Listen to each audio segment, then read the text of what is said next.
más amplio, que son 3 horas. Ahí están grabando ya las reunioncitas.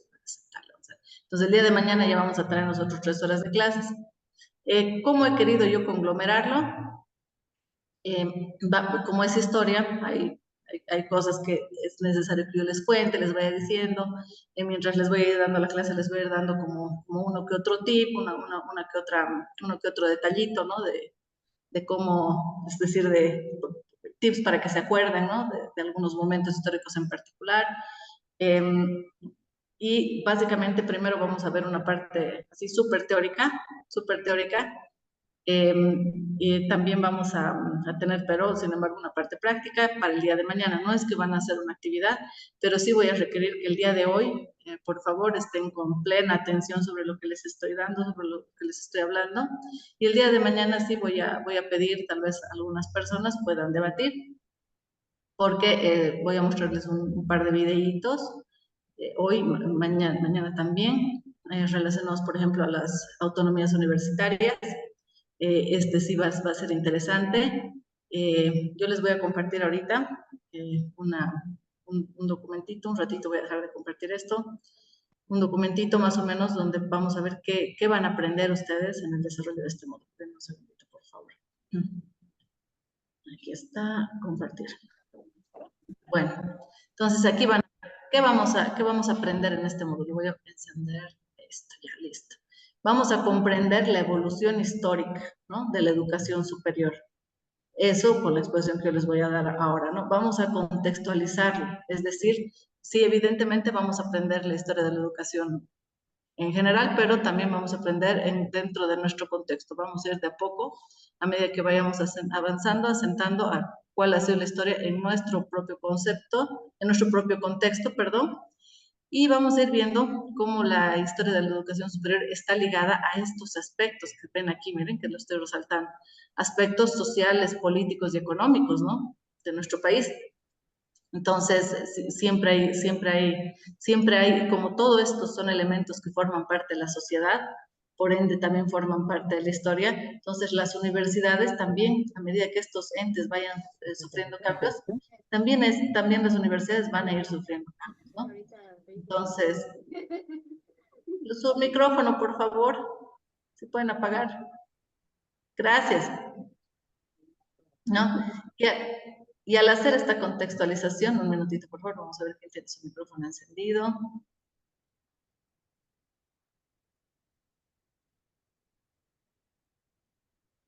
Saúl Sánchez, tal vez. Le rogaría, por favor, Saúl, apagar su micrófono para que podamos continuar con el avance. Gracias. Ya lo pongo, gracias, le agradezco. Bueno, entonces vamos a ver en la parte de contextualización. Vamos a conocer algunas figuras clave, figuras influyentes de la historia, especialmente las más antiguas, ¿no? Las que nos han dado las bases para que entendamos la educación como lo es hoy en día, ¿no? Los fundadores, por ejemplo, de lo que es la academia, ¿no?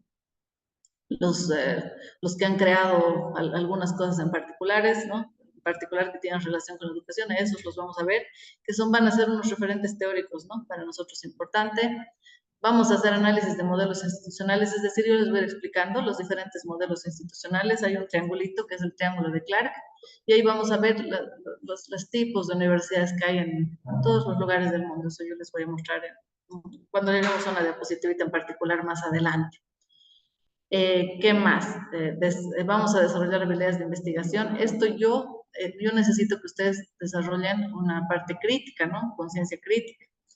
Entonces, las actividades que yo les voy a dar en el módulo van a ser 3. Un foro donde van a participar, donde van a dar una opinión crítica sobre algún tema que les voy a plantear. 2 actividades, una de ellas va a requerir, esas actividades va a requerir investigación, ¿no? Pero no se preocupen, eso lo vamos a ver mañana, yo se los voy a explicar bien y lo van a tener en plataforma. ¿Qué más?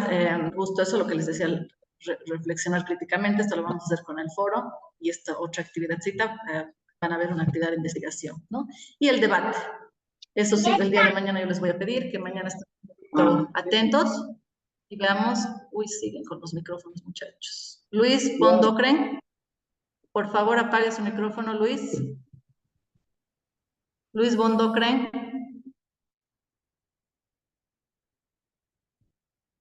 Ya, ahora sí. Entonces, todo eso vamos a hacer. Ahora quiero arrancar Hola. primero. ¿Perdón? Disculpe, pensé que me habló. ¿Usted es Luis Bondocre? Estaba con el micrófono Sí, sí, encendido. sí, soy yo. Estaba con el micrófono encendido. Por favor, para no interrumpir la clase, apaguen los micrófonos porque les estoy explicando cómo vamos a desarrollar la materia, les ruego. Sí, está bien, disculpe. Gracias, no hay problema, no hay problema. Pasa, a veces uno se conecta un poquito tarde y pasan esas cosas, normal. Ya, ¿qué más? Algunas curiosidades que les voy a dar un poquito para entrar ya en materia, para que ustedes vayan viendo. El primer doctorado, el primer título de doctor, doctor, ¿de dónde proviene esa palabra, no? De la palabra docere, que significa enseñar. Entonces, es por eso que las primeras universidades que se han creado, que generalmente tenían que ver con la parte teológica y con la parte de derecho, daban el título de doctor en teología, derecho, medicina, que eran las carreras que, las primeras, ¿no? Lo que equivalía a una calificación para enseñar en esos campos. O sea, el doctor era el que estaba calificado para poder enseñar estas cosas, ¿no? Estos campos. Segunda curiosidad, las primeras universidades de Estados Unidos. ¿Cuál? Obviamente, ¿no? La más famosa, Harvard, la primera universidad en Estados Unidos. Y esta universidad, al inicio, estaba, que es en realidad la curiosidad que quiero decirles, estaba hecha la universidad para formar ministros, ¿no? Y con el tiempo se fue expandiendo, y claro, ahora da otras carreras, pero se inició con la intención de formar ministros, ¿no? Personas que van a trabajar para el Estado en la política. La más grande del mundo es la de la India, de Indira Gandhi. Obviamente, como está en la India, tiene 4 millones de estudiantes matriculados. Es increíble, ¿no? La más costosa, otra vez Harvard, la vamos a ver ahí, ¿no? Es una de las, en todo el mundo, una de las que es más costosa esta universidad, pero también ayuda, da muchas becas, ¿no? A pesar de ser la más costosa, es una de las que más becas da. ¿Qué más? La primera universidad que admite mujeres es en Estados Unidos también, la Universidad de Oberlin, de Ohio, en el 1833. Pero es así como que un hito, ¿no? Ha sido la primera y mucho tiempo después, recién en el resto de los países han comenzado, ¿no? A admitir mujeres. Y una curiosidad más, que en el siglo XIX habían universidades ambulantes en Europa, ¿no? Que iban que básicamente daban cursos, conferencias, y eso permitía que, como no había internet, que la educación sea más accesible, ¿no? Entonces, eso a manera, y bueno, aquí están los enlaces de los videitos, si nos da tiempo hoy, ok, lo vamos a ver, si no, vamos a ver qué momentito podemos ver. Voy a dejar de compartir y bueno, pues les voy a pedir por favor atención en esta parte, que es la parte expositiva. Un minutito, ahorita voy a compartir otra vez pantallita para que me puedan mirar. Ahí está. Ya, vamos a ver nuevamente la parte expositiva. El día de hoy tengo planificado mostrar, a ver, ojalá si acabamos unas 3 de las diapositivas. Todas están en Prezi, entonces cuando yo les cargue el material en la plataforma, ustedes van a poder acceder a un enlace que les va a botar a esta aplicación que es el Prezi, donde les van a aparecer las diapositivas así como las que están aquí a un ladito. Y esta aplicación también permite grabar mientras yo les estoy explicando esta diapositiva. Entonces lo vamos a ir grabando ya para que ustedes después puedan acceder, aunque igual la institución Funde lo graba, ¿no? Pero para que puedan, tal vez específicamente de esa parte, no toda la clase, ¿no? Si específicamente de esa exposición, ustedes van a poder acceder a esa exposición de esa partecita para hacer las tareas. Creo que otra vez a alguien se le encendió el micrófono. A ver. Ah, no, ya lo cerraron rapidito. Súper. Creo que sí o no. Edwin está con el micrófono encendido, ¿no? Por si acaso. Gracias. Gracias. Si ustedes están en un grupito WhatsApp, por favor, si yo no estoy en su grupito WhatsApp, si me lo recomiendan, por favor, que cuando entren vayan apagando sus micrófonos, porque yo mientras les voy a ir explicando, entonces yo no voy a estar escuchando eso con mucha atención, ¿no? Entonces yo voy a seguir explicando, para que no perjudique igual el resto de sus compañeros, por favor, estimados, ¿ya? Entonces, que les decía, ya, van a tener todas estas diapositivitas, lo van a tener en otra plataforma que yo les voy a mandar, simplemente es que le den clic a un enlace y lo van a tener ahí.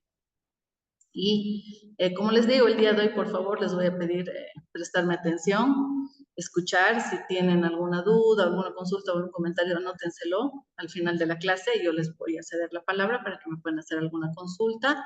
Y caso contrario, también el día de mañana me van a poder hacer consultas, preguntas relacionadas a la temática, pero lo más interesante va a estar el día de mañana, porque mañana vamos a ver de manera más específica ya la ley educativa. Vamos a ver una parte así de historia bien general, otra parte un poquito más específica de Bolivia, y después tenemos que ver lo que es la normativa. Eso es lo más aburridito, lo he dejado para mañana, porque mañana sí nos vamos a dar, hoy día no va a haber receso, ¿ya? Las clases son cortitas, entonces no podemos perder mucho tiempo, pero el día de mañana sí les voy a dar un recesito para que vayan, tomen agüita, entonces, y ahí en medio del recesito, igual les voy a poner uno que otro videito, cosa que no se me aburran, vamos a ver la parte normativa, y de la parte normativa ustedes me van a hacer una investigación, entonces ahí sí van a ver que va a haber más oportunidad de que debatan, de que opinen, de que me digan cosas. Entonces, o lo guardamos para hoy, que yo espero nos quedan unos minutitos al final de la clase, o caso contrario, el día de mañana me pueden hacer todas las preguntas y todas las consultas, ¿ok? Entonces vamos a iniciar, por favor, con la primera partecita, que es primero una línea de tiempo, ¿no? Ahorita ya les voy a explicar, un momentito, por favor.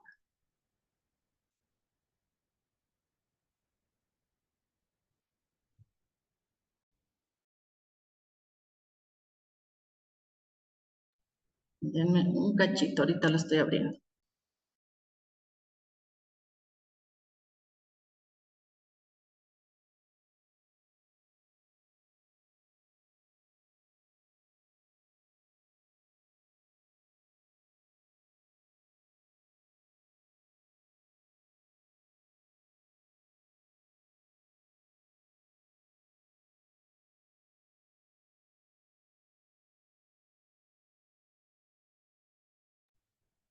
Si por algún motivo no estuvieran pudiendo escucharme, por favor me gritan, ¿ya? Un poquito fuerte porque cuando estoy hablando no me escucho bien, pero me gritan.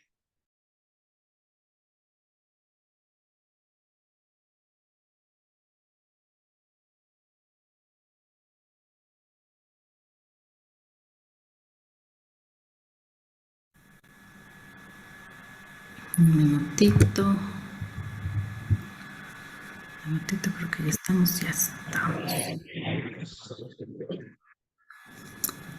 Bueno, vamos a comenzar entonces con una línea de tiempo de la educación superior, pero esta línea de tiempo de la educación superior es desde el inicio de la historia, ¿no? Como les he dicho ya desde que comienza la historia, ¿no? Entonces vamos a seguir acá.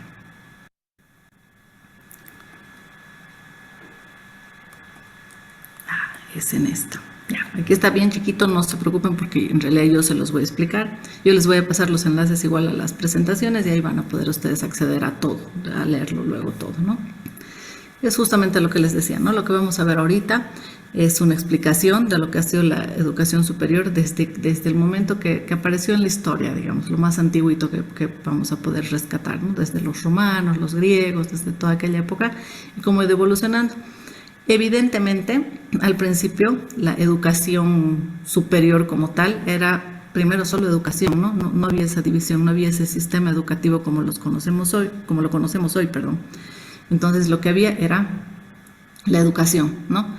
La educación, igual que la palabra pedagogía, son palabras que en la época de la Ilustración son términos que se rescatan justamente de palabras que habían mucho antes, ¿no? En latín. Entonces, vamos a tratar, pero de hacer una diferenciación, de más o menos elegir lo que tenía que ver con la educación, pero no de niños, ¿no? Sino la educación de gente adulta. Entonces, así más o menos vamos a ir rescatando, ¿no? Entonces, vamos a empezar acá a ver. Los inicios de la educación. Miren a dónde nos vamos a trasladar. Nos vamos a trasladar al año 3600 antes de Cristo, ¿no? Entonces, en algunos lugares de la Tierra se van produciendo algunos hechos, ¿no? Y hay un hecho en particular que marca algo primordial para todas las civilizaciones, ¿no? Que es la aparición de la escritura. Ahí vemos un ejemplito, ahí van a ver, ¿no? De cómo era la escritura. ¿Y qué tipo de escritura aparece? Aparece la escritura cuneiforme. Vamos a ver ahorita qué era la escritura cuneiforme. Así se dan cuenta esa forma particular que tiene la escritura. La escritura cuneiforme es un tipo de escritura particular que se realiza con signitos en forma de cuña, ¿no? Imitando la patita de un animal. Entonces los signitos que tienen, si ven ahí, están divididos en cuadraditos, también son signos realizados que son plasmados en forma de cuña. Entonces ese es el primer registro que se tiene de lo que ha sido la escritura, ¿no? Que es un hecho que ha marcado algo importante, ¿no? En la ciudad Uruk, Eridu o Uruk, que es el actual Irak, ¿no? Entonces ahí es donde se encuentran estas piedras, ¿no? Se crea ahí ya un sistema de escritura que ha sido uno de los primeros en la historia, ¿no? Este sistema de escritura. Lo cual es importante porque la base para educar, ¿por qué la escritura es importante? Porque la base para educar es comunicarse, ¿no? Y a partir de comunicarnos, nosotros podemos transmitir ideas. Entonces, la escritura es una forma en la cual nosotros entonces nos podemos comunicar y podemos transmitir determinadas ideas, determinados conceptos, formas de pensar, muchas cosas, ¿no? Relacionadas a la educación. Y miren, se ha vuelto atrás esto, perdón. Vamos a volver, ya, ahora sí, vamos a pasar a la siguiente. La educación en el Antiguo Egipto, ya pasamos un poquito más adelante, ya nos vamos a saltar, ya sabíamos que ya se inventó la escritura, ¿no? En Egipto es donde empieza la educación impartida ya por parte de un profesor, ¿no? De un profesor. Entonces ya hay una figura de alguien que enseña cosas a discípulos o a otras personas, o personas que no conocen, los ilustra, ya les enseña algo, ¿no? Entonces aquí comienza la historia de la educación. Aquí los estudiantes ya tenían un silabario para aprender, ¿no? En este silabario estaban los signos usuales con su pronunciación y su significado, que es ese chiquitito que ven ahí abajo. Como les digo en las diapositivas que les voy a pasar, si quieren ahí por curiosidad lo van a ver bien, ¿no? Entonces sílabas, ¿no? Ya no son letritas, sino son sílabas. Entonces eso es interesante, ¿no? Y la educación aquí en Egipto, como sabemos que era en la antigüedad, variaba según rangos sociales, según el estrato social al cual pertenecía el estudiante, variaba también, ¿no? Y también variaba de acuerdo a si era varón o era mujer este estudiante, ¿no? Entonces, para el caso de los varones, los hombres, quienes los educaban a los hombres, se creía que la persona más idónea para educar a los hombres también eran hombres, ¿no? Entonces, lo ideal era que un padre enseñe a su hijo varón, ¿no? Si se trataba de sus profesiones, entonces tenía que enseñarle acerca de su profesión a su hijo, ¿no? Por otro lado, las mujeres se educaban por parte de sus mamás, ¿no? Y de acuerdo a la posición social que tenían las mujeres, se ayudaban se educaban, perdón, en las tareas que correspondían a su posición social. Por ejemplo, si era una mujer de una posición social alta, podía aprender más cosas que también aprendían los varones, ¿no? Podía aprender sobre historia, podía aprender otros idiomas, ¿no? Podían educarse un poco más. En cambio, si eran de estratos sociales más bajos, no tenían esta oportunidad, ¿no? Y tenían que aprender más sobre el trabajo, que es lo mismo que hacía su mamá, cómo colaborar en las tareas, a veces tareas del hogar. Entonces, dependiendo de su posición social, era la mujer la que se enseñaba a sus hijas, ¿no? ¿Qué más? La educación, ahora nos vamos a trasladar hasta Grecia, ¿no? La educación en Grecia es importante porque ahí vamos a ver, hay varios personajes que nosotros conocemos, ¿no? Especialmente cuando se habla de filosofía, estas otras ciencias, hay muchos personajes que se rescata de la época de los griegos, ¿no? Porque lo que ellos han dejado escrito ha durado durante muchos siglos. Y en la educación no es la excepción, ¿no? En la filosofía, las ideas que tenían perduran hasta ahora. Y también revolucionan en la educación, dejan escritos relacionados a la educación. Entonces vamos a ver primero este señor Heródoto. ¿Qué nos decía este señor Heródoto? Era un historiador griego. Se dice que ha sido el primer historiador en el mundo occidental, el primer historiador griego en el mundo occidental. Entonces, este señor Heródoto nosotros lo consideramos como el padre de toda la historia, ¿no? Es la primera persona entonces que ha ido dejando de los griegos registro, ¿no? Quedando registros de las cosas que pasaban, ¿no? De las cosas que sucedían. Entonces nos ha dado muchas luces para conocer cómo era la historia en la antigüedad, ¿no? Vamos a pasar luego a Pitágoras. ¿Quién era Pitágoras? Pitágoras era un filósofo, era matemático y creador de la fraternidad pitagórica, ¿no? Y fundó una escuela conocida como el semicírculo. ¿Qué se hacía en esta escuela? ¿Y por qué se llamaba el semicírculo? Porque estaba el maestro, él, ¿no? Enseñando adelante, o cualquier otro maestro, y los estudiantes se sentaban en esa posición, en la posición de un semicírculo alrededor de él para poder aprender. Entonces, si se dan cuenta de todas estas cosas, se van rescatando cosas para los sistemas educativos posteriores, ¿no? Incluso la disposición física en la que nos ponemos para aprender, ¿no? Para educarnos, ¿no? Después de este señor Pitágoras vamos a ver a Sócrates. Todos sabemos quién ha sido Sócrates porque ha sido una persona súper interesante, ¿no? Es un filósofo que él no estaba de acuerdo es interesante este señor porque él no estaba de acuerdo en escribir, ¿no? En dejar documento como el primero, ¿no? El historiador. Entonces él decía, no es necesario que nosotros dejemos nada escrito. Entonces él habla sobre el método dialógico. Entonces él dice, de la forma en que tienen que aprender los estudiantes no es a través de los escritos, es a través de la palabra, del diálogo. No a través de la escritura, porque es algo muy frío, es algo muy seco, entonces a través de la palabra. Este señor, lógicamente, tiene después discípulos que son personas muy acomodadas. ¿Y qué les enseña este señor a estos discípulos? ¿Cuál era su método? Los llevaba, por ejemplo, a los mercados o a diferentes lugares a que practiquen y dialoguen con la gente y pongan en duda, por ejemplo, paradigmas, cosas que la gente cree que son así porque sí. Entonces les enseñan a eso, les enseñan a argumentar, les enseñan a través de este método poner en duda inclusive situaciones de la realidad, situaciones políticas, ¿no? Y por ejemplo, uno de los que se educa con Sócrates es una persona que está en una posición muy acomodada, ¿no? Y entonces esas personas posteriormente van a poder influir en política y en algunas otras cosas, ¿no? Entonces lo ven como un peligro este señor, y personas que están en los círculos de poder, ¿no? De poder y que detentan el poder en ese momento, lo acusan a este señor. De hecho, en derecho se hacen igual unas representaciones de Sócrates, lo acusan, lo llevan a un juicio. Entonces es súper interesante porque ahí, a partir de esto, a veces se puede ver cómo funcionaba la parte de los juicios, ¿no? En la antigüedad.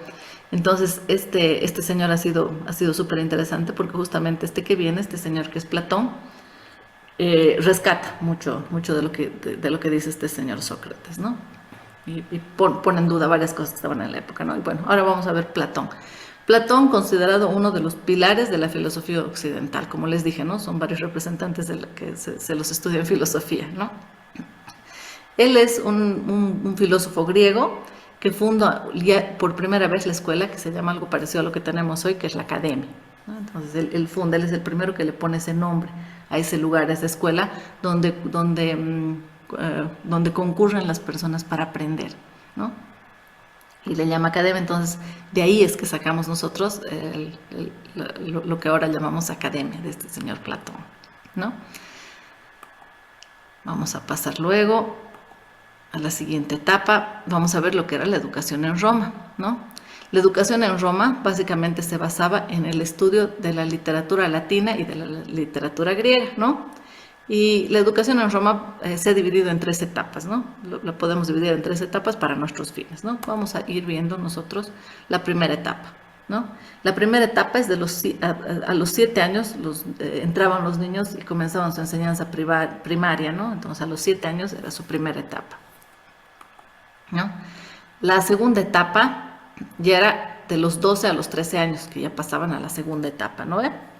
Donde ya estudiaban ellos latín. Primero aprendían cosas muy básicas, después ya digamos, a leer, escribir, después ya aprendían lenguas, ¿no? Aprendían latín, aprendían griego, gramática, literatura, entonces ya algo mucho más avanzado, pero para eso ya de 7 a los 12 habrían tenido ellos que aprender a escribir, ¿no? A leer, para poder pasar a esta etapa más avanzada, ¿no? Y la tercera y última etapa se da a los 16 años, ¿no? A los 16 años ya ellos podían especializarse en retórica, aprendían a ser expertos en hablar en público, que eso es la retórica, poder hablar, conversar en público, ¿no? Entonces ya se volvían expertos en retórica. Vamos a pasar. Después vamos a tener los bárbaros, ¿no?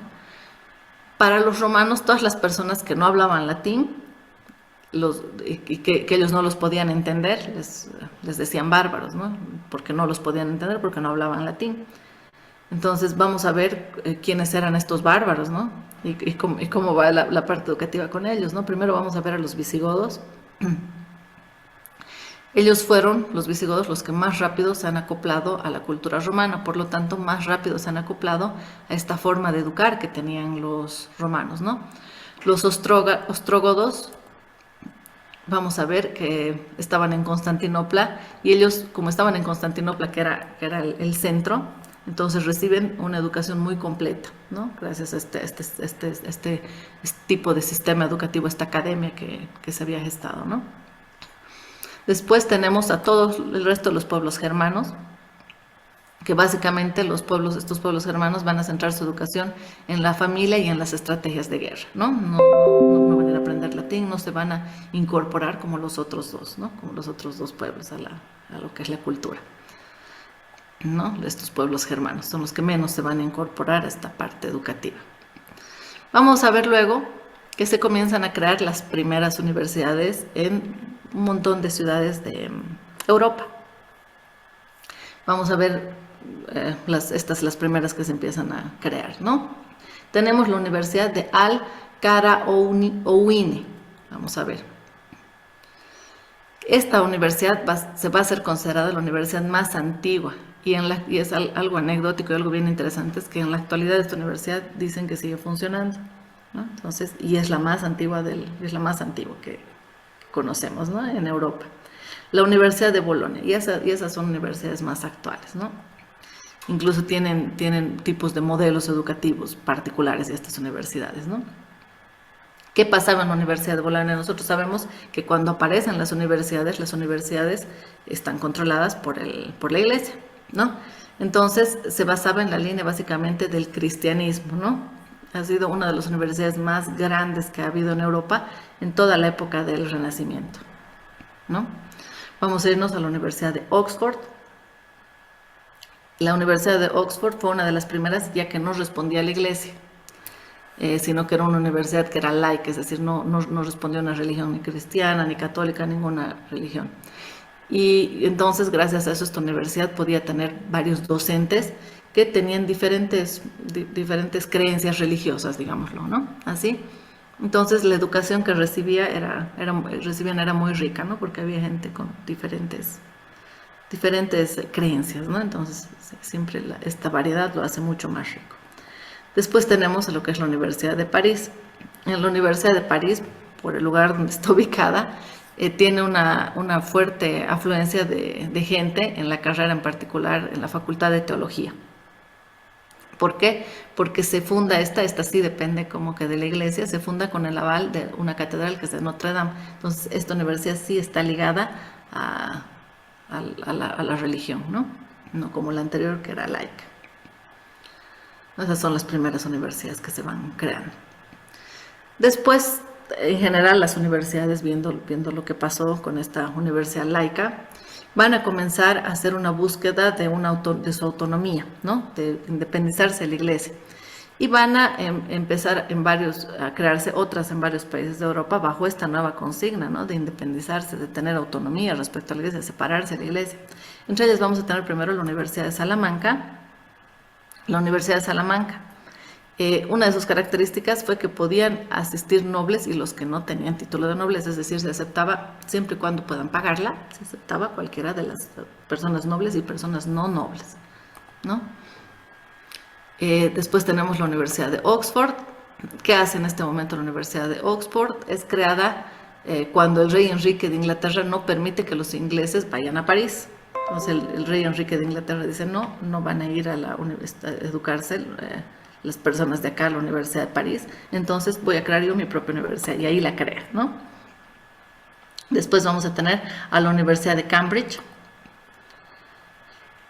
Es en Inglaterra una de las más prestigiosas. ¿Por qué? Porque hubo un conflicto en Oxford, ¿no? En la anterior, que fue creada para que no se vayan a París, ¿no?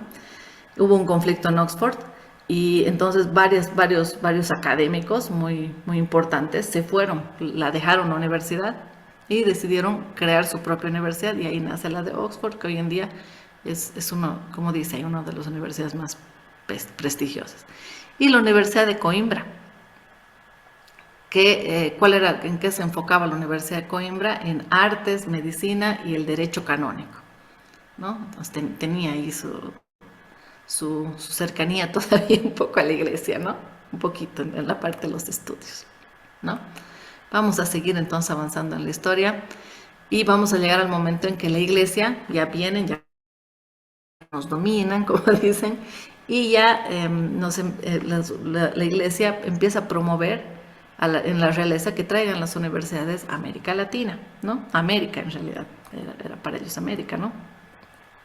Entonces, vamos a ver qué pasa primero con una de las primeras universidades que se crean en lo que es el contexto de toda América, ¿no? La Real y Pontificia Universidad de Santo Tomás de Aquino. Esta fue creada, lógicamente, por la Iglesia, ¿no?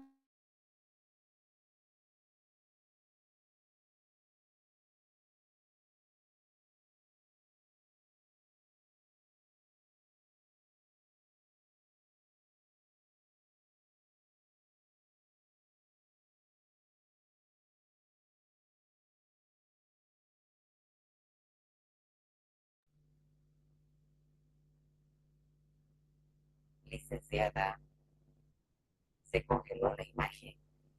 Sí, se congeló. No hay sonido.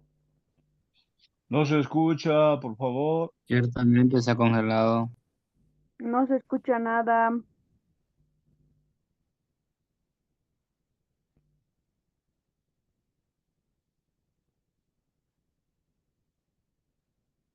Licenciada,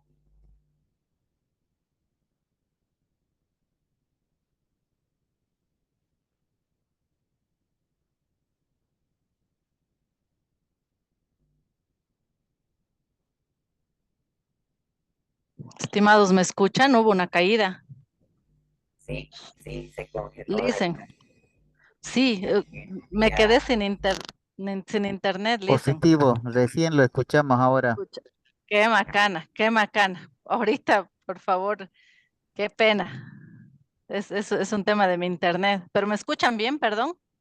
ahora Ahora sí, sí, licenciado, licenciada. lo Gracias, escuchamos les bien. agradezco. Ya, qué macana, lo lamento tantísimo. Yo seguía hablando y no vi a cuándo regrese, van a disculpar.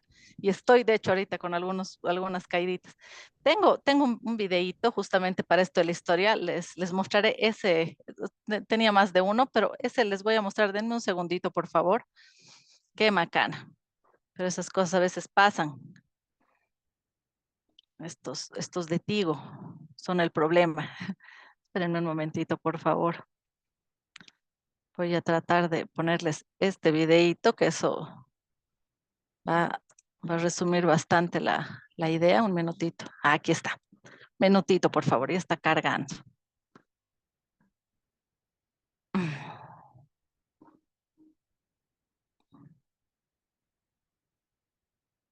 Momentito. Ya estamos casi con el videito cargando.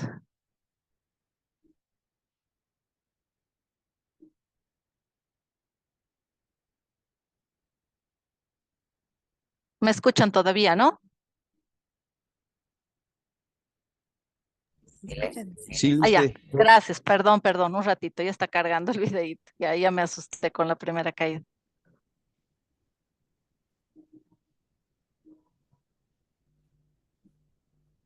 Aquí creo que al fin.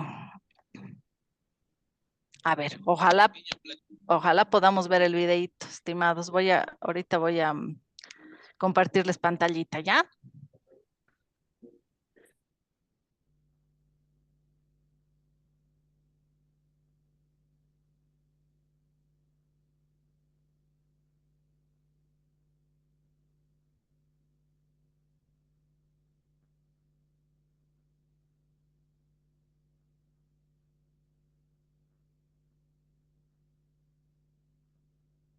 Si no se escucha, gritan, ya, pero espero que se escuche.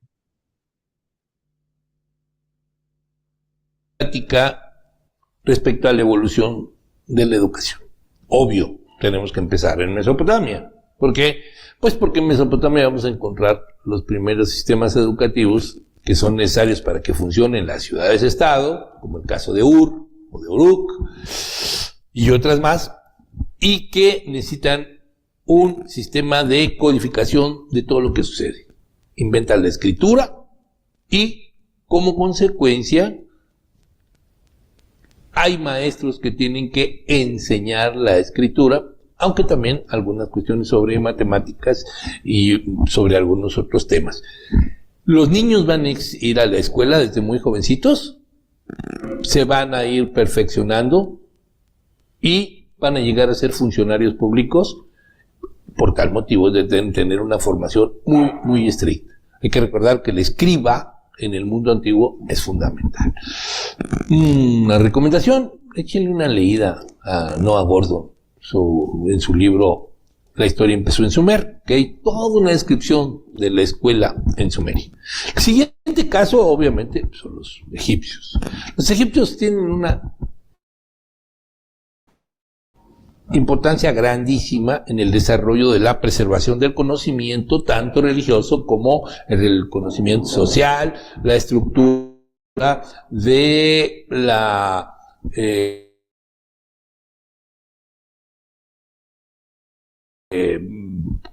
trasiego de las cosechas, las épocas en que se debe sembrar, en que se debe cosechar, en fin, una serie de cuestiones que tienen que estar preservadas. ¿Y quién la va a preservar? Los escribas. Por lo tanto, también tienen que desarrollar una escuela muy interesante, como en Mesopotamia y en otras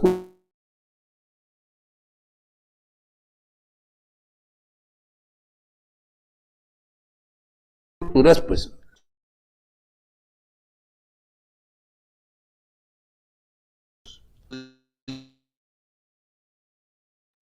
Está mal el audio del video, licenciada.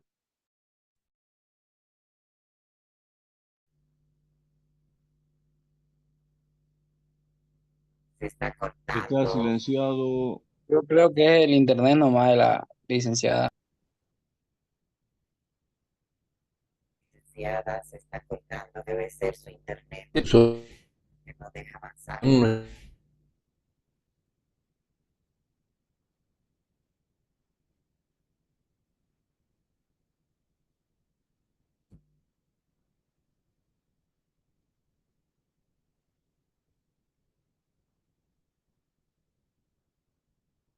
Esperemos que sea momentáneo, con un poquito de paciencia, señores participantes.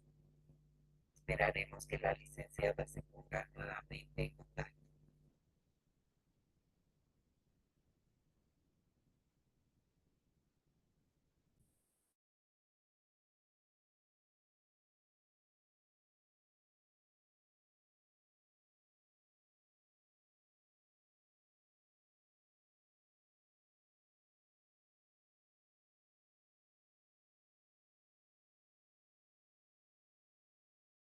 Hola, hola. Hola, perdón. Me caí. Nuevamente. Va a disculpar. No sé qué está pasando con mi internet. Qué desgracia. ¿Pudieron ver el videito o quieren que lo volvamos a iniciar? O más o menos hasta dónde se escuchó. Hasta donde las pirámides. Hasta las pirámides. Ya, lo voy a retrasar un poquito, por favor. Van a disculpar, qué pena. Espera, un minutito.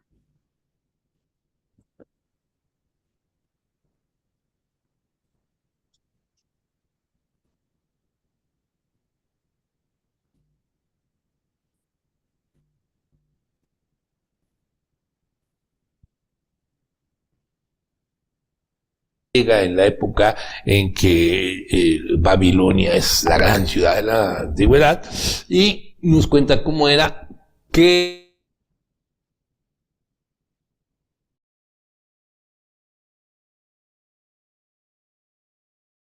era lo que hacían toda la estructura social que obviamente está basada en la preservación de muchos hechos sociales a través de la escritura, y que además esa escritura va a ser la que le va a dar a los judíos la posibilidad de preservar todas sus leyendas, porque son esclavos ahí, y después, como consecuencia vamos a tener un libro fundamental para Occidente que se llama la Biblia. Vamos a ir a otro ámbito del conocimiento. Ahora vamos a ir a las matemáticas. Resulta que Pitágoras hace una visita a la Mesopotamia y hace estudios sobre matemáticas, y hay quien asegura que incluso su teorema está basado en muchos de los estudios matemáticos que se desarrollaron. Sabemos que la primera escuela como tal que se va a fundar en Grecia es la escuela de los pitagóricos. Entonces, Pitágoras va a desarrollar allí un sistema que fluctúa entre lo matemático y lo esotérico, y que va a ser la primera escuela. Después vamos a tener otra suerte de escuela muy interesante, que es la de los alumnos de Sócrates. Estos alumnos de Sócrates no tienen acceso a textos, no tienen acceso, su forma de aprendizaje es a través del diálogo. Van a desarrollar un diálogo que posteriormente Platón le va a llamar mayéutica, y que va a ser la tesis y la antítesis, y van a hablar sobre los temas más diversos que se puedan existir. Hay uno de sus alumnos, o más bien dos, uno de ellos se llama Platón, o más bien nosotros lo conocemos como Platón, se llamaba de otra manera, y tenemos a Jenofonte. Ambos escriben sobre su paso por la compañía de Sócrates. Uno de ellos, Platón, va a fundar su academia. Pero como Platón no confía mucho en los poetas ni en que quien quiere entrar a la academia tiene que saber matemáticas. Por eso dice, para entrar a mi academia hay que saber geometría, es decir, la medición, los instrumentos para medir la Tierra, todo lo que tiene que ver con la Tierra.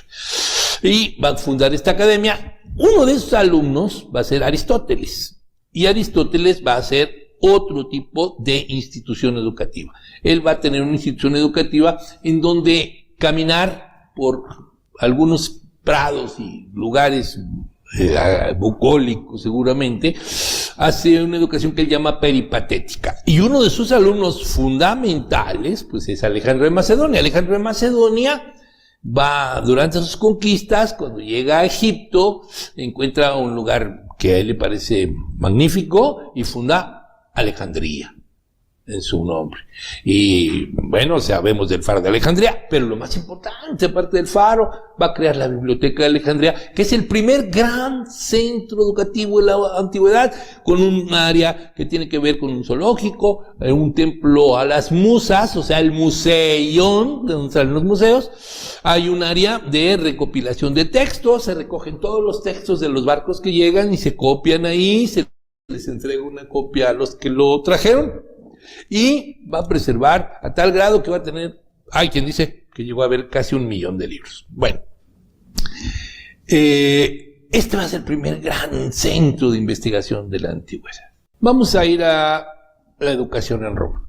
La educación en Roma es producto de todo lo que hicieron los griegos, incluso las deidades, aunque les cambien el nombre, son las mismas deidades. Simplemente que el espíritu de los romanos es otro. Los romanos son conquistadores, los griegos no. Alejandro fue un conquistador, pero en general el griego era un colonizador, era un comerciante. Su educación era para saber hacer cuentas, era un hombre más que lucubraba con respecto a los problemas, a la filosofía, etcétera. Eso los romanos tienen.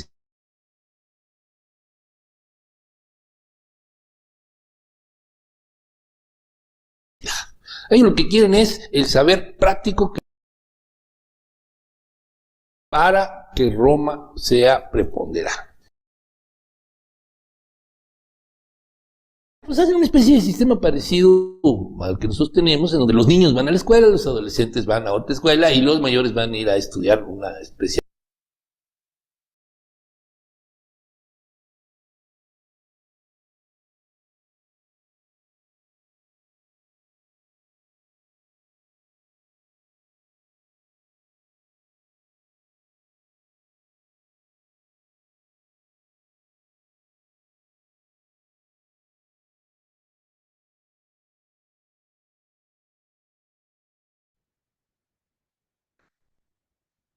Hola, hola.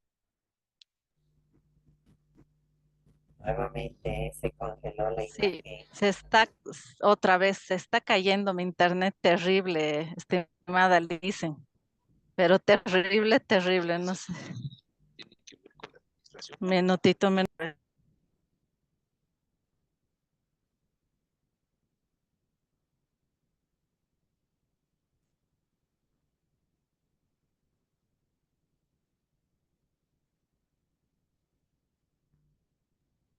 ya me cambié a datos, pero continúa. A ver, qué macano. Voy a tratar, no sé qué está pasando, debe ser porque estoy un poco lejos de la ciudad.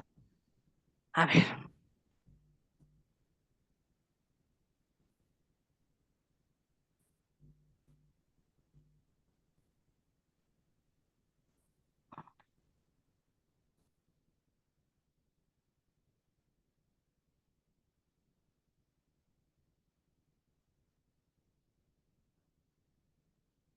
Definitivamente no está corriéndome el videito, estimados. Ni modo, mañana por favor sí, Alejandría. les mostraré el videito porque no está Son respecto cargando. a los Qué pena, a ver. Trataremos de ir con una diapositivita más que la tengo. Ya la tengo descargada, no está en línea.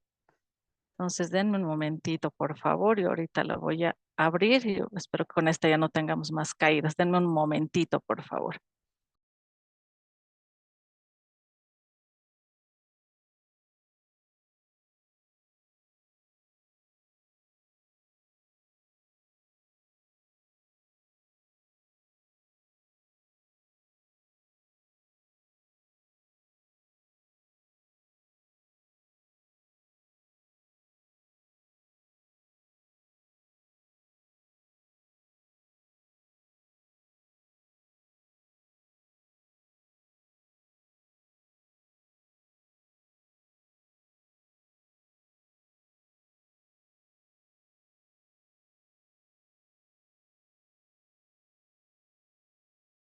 Listo, les voy a compartir con esta aplicación, pero esta es una que ya la descargué de la aplicación, entonces, pero esta ya no nos traiga problemas. Entonces, un minutito ahorita yo se los comparto.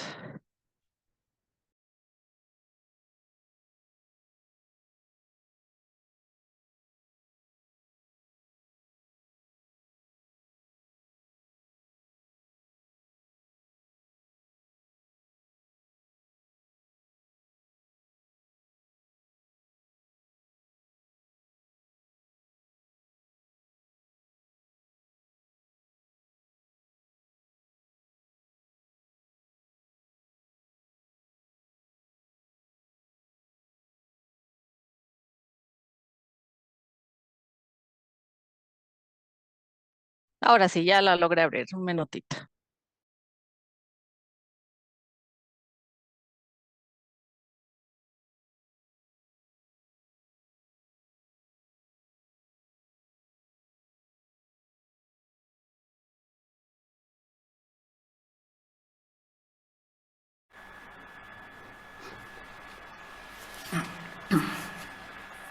Bueno, ya estamos entonces. Vamos a iniciar entonces con esta parte de lo que es la historia de la educación superior, específicamente en lo que es Bolivia. Vamos a ir avanzando en las diapositivas. ¿Qué es lo que ha ido pasando en Bolivia? Tanto universidad como Estado han a lo largo de los años influido para que lo que es hoy la Universidad Boliviana se constituya, ¿no? Es decir, al igual que en otros lugares, ha habido momentos de nuestra historia donde ha estado involucrado también lo que es la parte de la iglesia, ¿no? Pero principalmente en lo que es hoy la universidad han influido el Estado, en lo que ha influido principalmente lo que es el Estado, perdón. Vamos a encontrar 5 momentos históricos del último siglo donde hemos podido ver esto, ¿no? Aquí arribita está, aquí van a poder ver.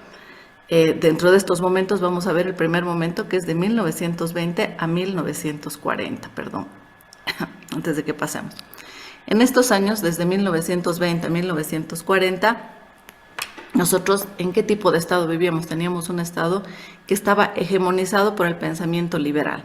Es decir, todas las personas dado que en la economía a nivel del mundo, ¿no? Se estaba manejando este modelo liberalista de economía liberal, es decir, que teníamos que el Estado cada vez tenía que intervenir menos, ¿no? Que había que dejar a las personas que sean libres, que libremente, también en la universidad, ¿no? Libremente escojan qué quieren comprar y libremente también elijan qué quieren estudiar, la realización personal, ¿no? Entonces, ese tipo de pensamiento liberal llega también a la universidad, así como a la parte económica y así como a todos los pensadores de aquella época, ¿no? Entonces la gente comienza a pensar, no, nosotros necesitamos conquistar lo que es la autonomía, ¿no? Y cuando empiezan a pensar esto, se empieza a decir, bueno, nosotros tenemos que tener qué tipo de pensamientos, pensamientos nacionalistas y marxistas, porque nos oprime el Estado nos oprime, estamos oprimidos por parte del Estado. Entonces, empiezan a salir este tipo de pensamientos, este pensamiento de que quieren liberarse, y vamos a ver un efecto también en las universidades de estas circunstancias, digámoslo así, ¿no?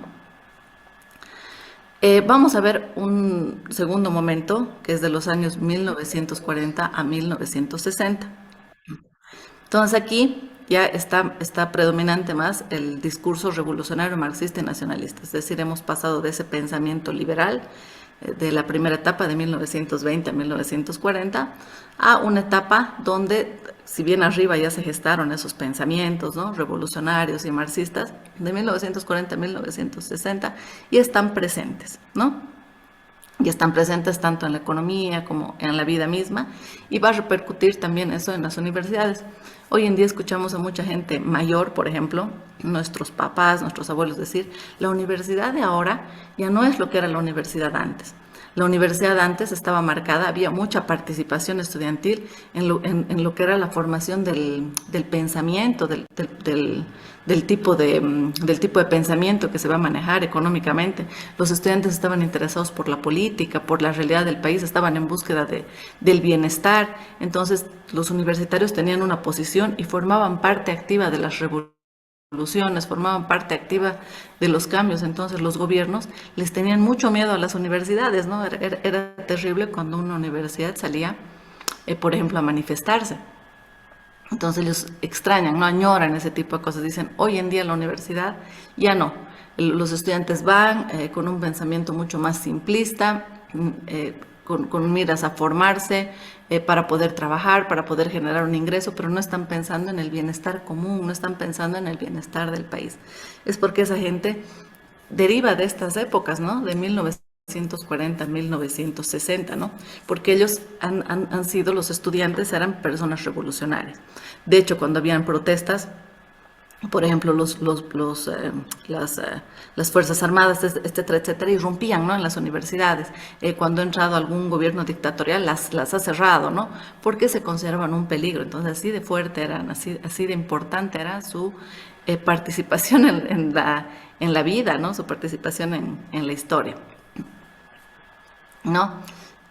Bueno, esta hegemonía del discurso revolucionario marxista nacionalista que estaba vivo entre 1940 y 1960 va a llevar un momento, nosotros ya sabemos, ¿no?, en un futuro, a la toma del poder por las clases medias, ¿no?, por las clases campesinas y por los obreros.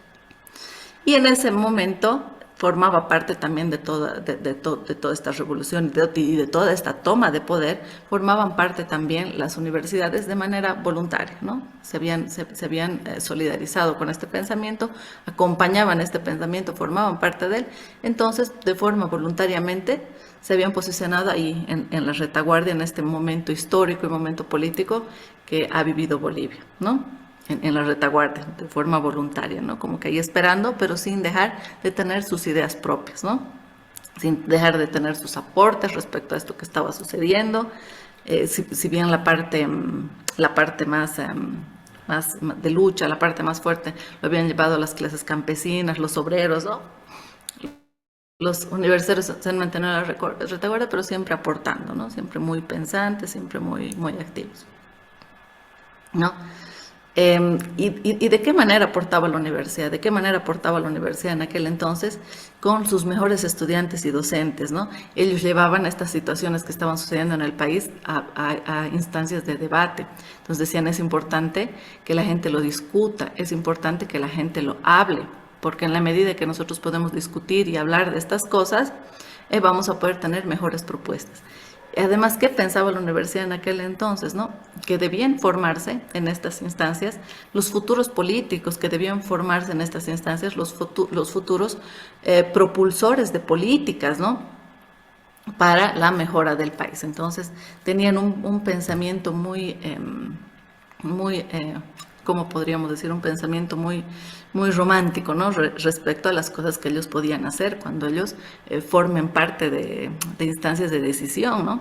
Entonces, era bonito y era interesante, así como nos lo cuenta la gente de aquel entonces, ¿no? Yo todavía he podido escuchar de muchos de mis docentes, por ejemplo, ¿no? Las historias, las anécdotas de aquel entonces de su vida universitaria. Vamos a ver un siguiente periodo, que es más cortito, es de 1960 a 1970, ¿no? En este periodo de 1960 a 1970 había una ofensiva universitaria y obrera antiimperialista, revolucionaria, marxista, de tinte guerrillero, minero y fabril. Entonces, ¿qué pasaba en este momento? Que la universidad, ahí, si bien antes, en 10 años antes, ellos han mantenido la retaguardia, pero siempre apoyando mediante ideas, mediante proponer debates, mediante todo aquello. En este segundo periodo, ya estos estudiantes se han puesto a la vanguardia, ¿no? Intelectualmente y a la vanguardia del pensamiento revolucionario. Entonces se han unido ya no solamente en la retaguardia, ya no solamente como debate, sino que se han unido a la lucha de forma más activa, ¿no? Vamos a ver después, nos quedan estos dos periodos más, como vemos aquí, de 1970 a 1983. ¿Qué hemos vivido, no? Después de todo este pensamiento marxista, nos han venido a nosotros las intervenciones militares, ¿no? Que eran principalmente corte fascista, todos ya sabemos en la historia, ¿no? Estas intervenciones militares financiadas por el imperio, dicen hoy día, ¿no? Financiadas por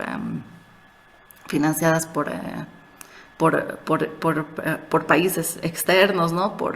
Y financiadas porque se tenían intereses externos, intereses que no le correspondían principalmente a Bolivia, ¿no? Como tal. Entonces entramos a esta época, que es una intervención militar, a la época de las dictaduras de corte fascista, ¿no? Donde suceden tantas cosas,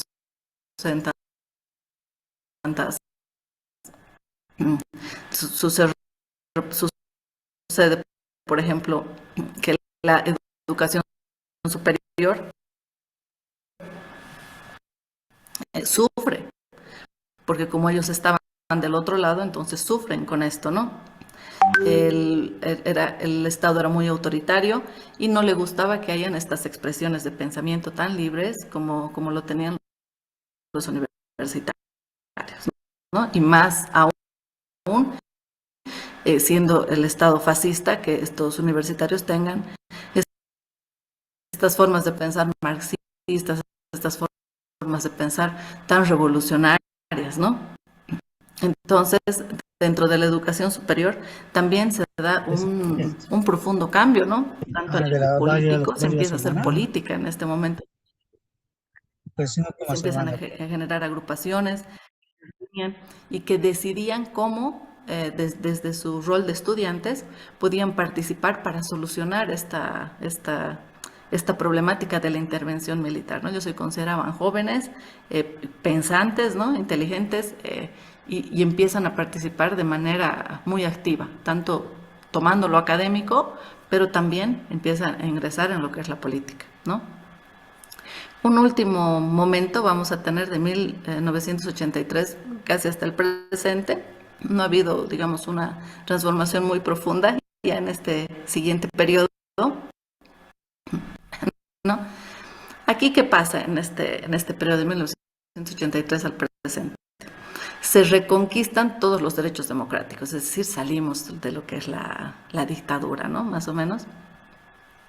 Y si bien sabíamos nosotros de 1970, 1983, todos conocemos que hubo un cierre temporal de las universidades, ya en 1983 ya la universidad reconquista todos los derechos que tenía y que se los había ganado de manera democrática, consideraban ellos, ¿no? De manera justa, y recuperan lo que es la autonomía, ¿no? Entonces, ¿qué pasa? En este nuevo momento, de 1983 para adelante, ya se deja un poco de lado, ¿no? Este pensamiento revolucionario que se tenía, ¿no? Y como se deja de lado este pensamiento revolucionario que había en ese entonces, que era nacionalista, que era marxista, ya empezamos a tener desde las universidades pensamiento más neoliberales. ¿Por qué? Porque entramos en una era también en el país neoliberal, ¿no? ¿Qué pasa? Se agota ese discurso en ese momento y se pone de moda a nivel de Latinoamérica, ¿no? Estas economías neoliberales, y la universidad va adoptando esto, ¿no? Entonces, ¿qué pasa en este momento? Muchas personas dicen ha sido crítico de 1983 para adelante porque la universidad ha perdido esa función social, alineándose a lo que es el neoliberalismo, que era la corriente económica que estaba surgiendo y que de ahí en adelante se pone de moda, digamos. Entonces la función social de la universidad se pierde, porque a medida que la universidad se va alineando este tinte más neoliberal, ¿no? Entonces la relación que tenía la universidad con la sociedad en la que se desenvolvía se va haciendo cada vez más débil, ¿no? Entonces, esto se lo considera como un riesgo. Me voy a mover un poquito más hacia este lado, estamos chuequitos para que se me pueda ver bien. Ahora vamos a ver esto que les he dado antes, estos 5 momentos, yo se los he contado de una forma muy general, digámoslo así, ¿no? De una forma muy general, así para que vayamos ubicando cada uno de estos momentos en específico, ¿no? Ahora lo que vamos a ver son los orígenes de la universidad a inicios del siglo XVII, como podemos ver aquí arribita, ¿no? ¿Qué va a pasar? ¿Cuál es la primera universidad que se crea? ¿Ya? La primera universidad que se va a crear, ahorita estamos hablando de lo que es el contexto latinoamericano, ¿ok? Solamente el contexto latinoamericano que ha ido pasando, ¿ya? La primera universidad la vamos a tener en el año 1624. ¿Dónde va a estar esta primera universidad? En la Audiencia de Charcas, ¿ya? Esta universidad que se ha aperturado en la Audiencia de Charcas ha sido abierta gracias al financiamiento de lo que es la realeza y la iglesia. Sabemos que en esa época el Estado estaba muy casado con la iglesia, ¿no? Entonces, y la iglesia también tenía actividades que le servían a los fines del Estado, ¿no? Entonces, en 1624 es la iglesia la que es en gran parte promotora, juntamente con el Estado, de que se abra esta primera universidad en la Audiencia de Charcas, ¿no? Con este patrocinio eclesiástico. Y esta universidad se denomina Universidad Real y Pontificia de San Francisco Javier, ¿no? En Bolivia, ¿no? Que fue la única que existió en Bolivia hasta los primeros años, inclusive después de la independencia. Entonces, esta universidad ha sido la única por muchísimo tiempo. Recordemos que desde que se abrió esta primera universidad hasta que nosotros nos hemos vuelto independientes, han pasado ¿cuántos años? Fíjense, de 1624 a 1825, son 200 años. Que en Bolivia la única universidad que hemos tenido es esta. ¿Qué más? ¿Cómo era esta universidad? ¿Cuáles eran las características que tenía esta universidad? Esta universidad era primordialmente y principalmente elitista, es decir, que quienes podían asistir a la universidad, la élite, solamente la gente que tenía en ese caso una posición social importante, una posición social interesante. A veces ni siquiera importaba el dinero, cuánto dinero tenía la familia, perdón, sino que se tenga una importante posición social, un buen apellido, una buena familia, ¿no? Y es, como ya habíamos dicho, si la que está promoviendo que se abra esta universidad es la iglesia, lógicamente va a depender también de lo que es la iglesia católica, ¿no? Va a depender de esta misma. Los profesionales van a ser funcionales a los intereses coloniales y de las oligarquías republicanas. Es decir, ¿para qué se crea esta universidad? ¿Para qué vinieron, por ejemplo, las misiones jesuitas aquí a Bolivia, a toda Latinoamérica, ¿no? Porque ahorita estamos hablando de la universidad en Bolivia, pero en el contexto, como les había dicho, a nivel de Latinoamérica. O sea, ¿qué estaba pasando con Bolivia en el contexto de Latinoamérica?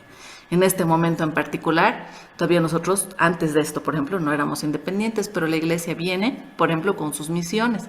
Y con sus misiones vienen, sí, evidentemente, a educar, ¿no? Y vienen a enseñarnos su religión, vienen a enseñarnos sus costumbres, es decir, a mostrarnos cuál era el Dios, cuál era el verdadero Dios, ¿no? Vienen a hacer esto. Entonces, eso servía para los fines del Estado, ¿no? Porque estaban ganando adeptos y estos adeptos iban a ser también servirles a la corona, ¿no? Entonces, servía eso. Servía que vengan aquí a promover su religión, a abrir escuelas y todo aquello, ¿no? Y de hecho habían cometido bastantes abusos en esa labor, la iglesia también, ¿no? Cuando llegaron aquí a Latinoamérica, ¿no? Entonces era lógico pensar que también la universidad, que ha sido patrocinada por la realeza y que también ha sido promovida, es decir, la iglesia es la que ha sugerido que se abra esta universidad, tenía que servir, si estaban invirtiendo los dineros, tenían que servir para los fines que tenía la colonia en ese momento acá, ¿no? Y para los fines que tenían las oligarquías, era lógico, ¿no? Entonces se creaban profesionales, pero no con ese tinte revolucionario del cual les he hablado hace ratito, ¿no? En este pequeño resumen de la historia que hemos visto en Bolivia, ¿no? Sino aquí se creaban profesionales que puedan tener alguna función útil para la colonia, en favor de la colonia, ¿no? Y luego en favor de las oligarquías también, que eran de la república, ¿no? Pero, y es en este momento, sabemos ya si Bolivia ha llegado en determinado momento a ganar su independencia, sabemos que en algún momento se ha tenido que empezar a gestar este pensamiento independentista, revolucionario, republicano. Es decir, tenemos que ser independientes. ¿A raíz de qué? A raíz de muchas cosas, ¿no? Son los mestizos, ya sabemos eso en la historia, muchos de los que lo promueven, ¿no? A raíz de los abusos que se daban, a raíz que había de esa diferencia de clases, ¿no? Cosas que hemos heredado también hasta el día de hoy, ¿no? Que tenían derechos diferentes, tratos diferentes, a pesar de haber nacido ellos en esta tierra, a pesar de ellos sentirse dueños de esta tierra, y tenían que encima rendirle tributo a la corona, tenían que mandar moneda de valor, tenían que mandar oro, tenían que mandar plata, ¿no? Entonces ellos ven todo este saqueo y ellos se sienten más parte de este lado del continente que del otro. Entonces ellos dicen, tenemos nosotros que hacer algo al respecto, todos estos abusos, esta esclavitud a la que estamos siendo sometidos, tiene que acabar, ¿no? No puede seguir, no puede continuar. Entonces ese deseo de justicia, ese deseo de recuperar algo que es suyo, ¿no? Entonces empieza, a pesar de que en la universidad sucede esto, en la misma universidad empieza a gestarse este pensamiento independentista, porque si bien las élites podían ingresar a un inicio, empiezan a haber mestizos también, ¿no? Y mestizos que, como tenían un padre o una madre que era español, también se les empezó a permitir entrar a las universidades. Entonces es ahí. Y la educación, dicen, te da poder, ¿no? Es importante estar educado, es importante estar ilustrado, ¿no? En la medida que tú estás educado e ilustrado, tú puedes